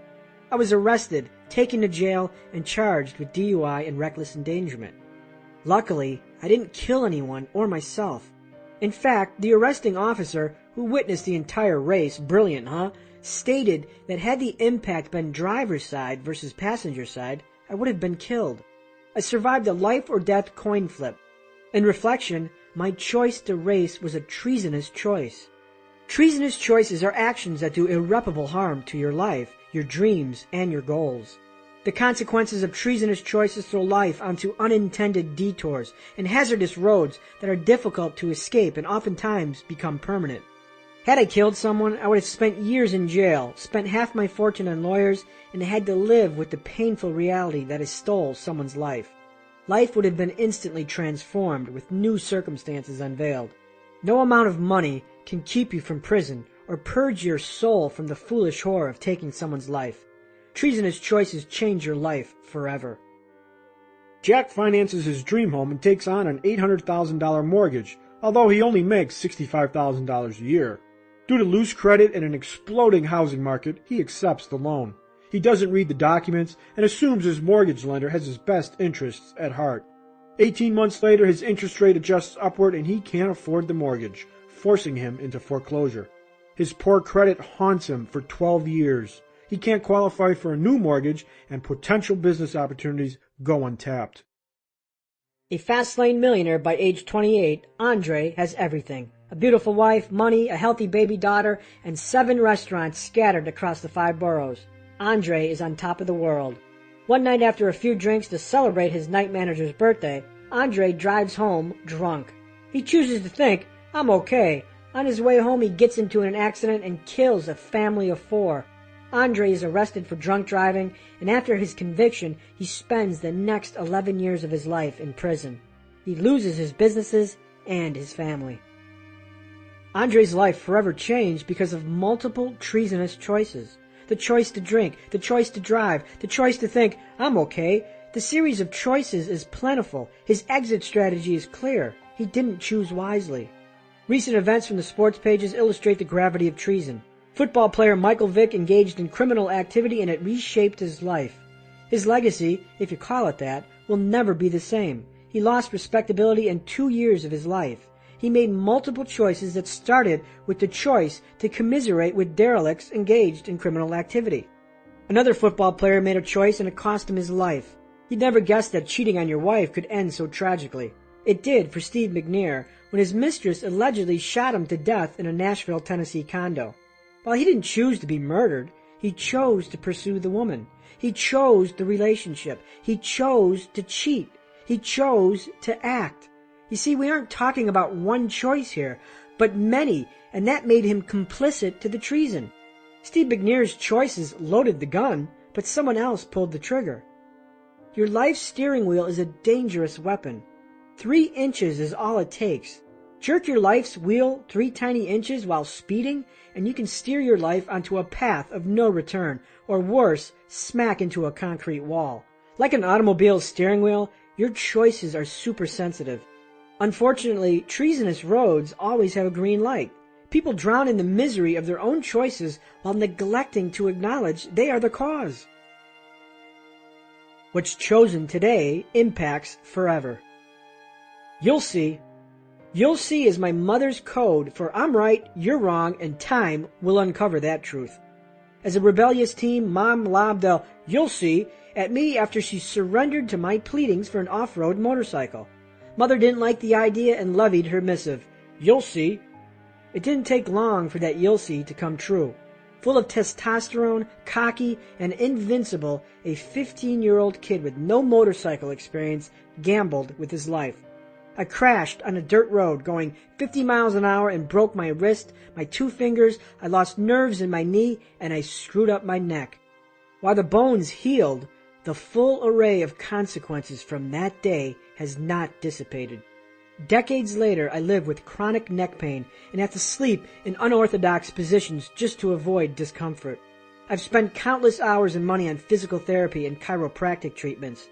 Many times I fantasize about going back in time to that day and bitch-slapping that arrogant kid. I wish I could tell him how things are. I wish I could tell him to read this chapter. I wish he would understand the trajectory or the horsepower of his choices. Our choices have consequences that transcend decades. This transcendence is horsepower. Every time my discomfort reminds me of that fateful day when I chose poorly. And today, I'm still paying for the mortgage of that choice, a mortgage that never amortizes. The butterfly effect. Can you make a choice this instant that can forever alter the trajectory of your future?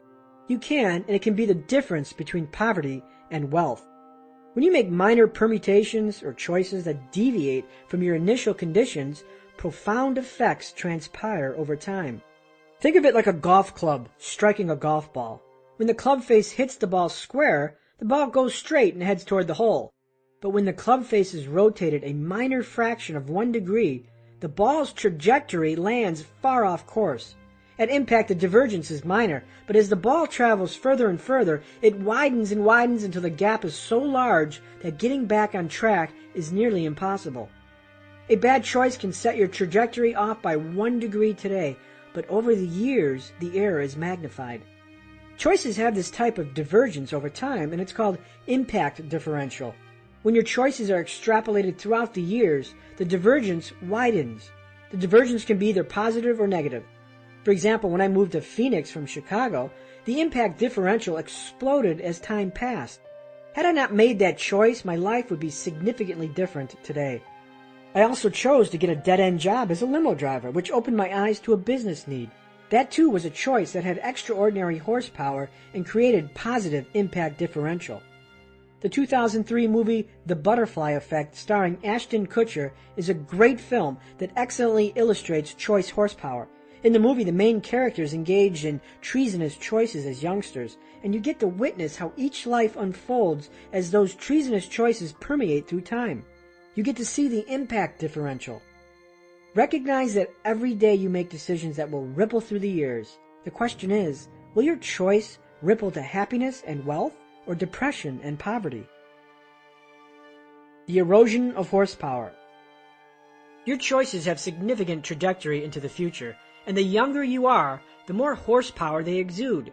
Unfortunately, horsepower fades with age. If this is confusing, think about it in terms of an asteroid that is on a collision course with Earth. When an asteroid is millions of miles out at space, representing your youthful choices, a simple 1 degree change in trajectory will save the Earth from destruction. This is the power of horsepower. Now for us older folks, the asteroid is closer to Earth and closer to our death, which weakens the potency of our choices. A 1 degree change isn't as effective, and for the same potency, it needs to be 10 degrees. When you are under 25, you have maximum horsepower, and your choices discharge an incredible amount of firepower. A simple choice I made more than 20 years ago is still felt today. That's a lot of torque. If you reflect on your choices, you make them in an instant, and yet their consequences transcend a lifetime, especially the ones made early in life. Your life's choices are like a mature oak tree with millions of branches. The branches symbolizes the consequences of your choices. Near the trunk of the tree, the branches are thick, reflecting the decisions you've made early in life, while the top branches are thin, symbolizing decisions near the end of your life. Youthful choices radiate the most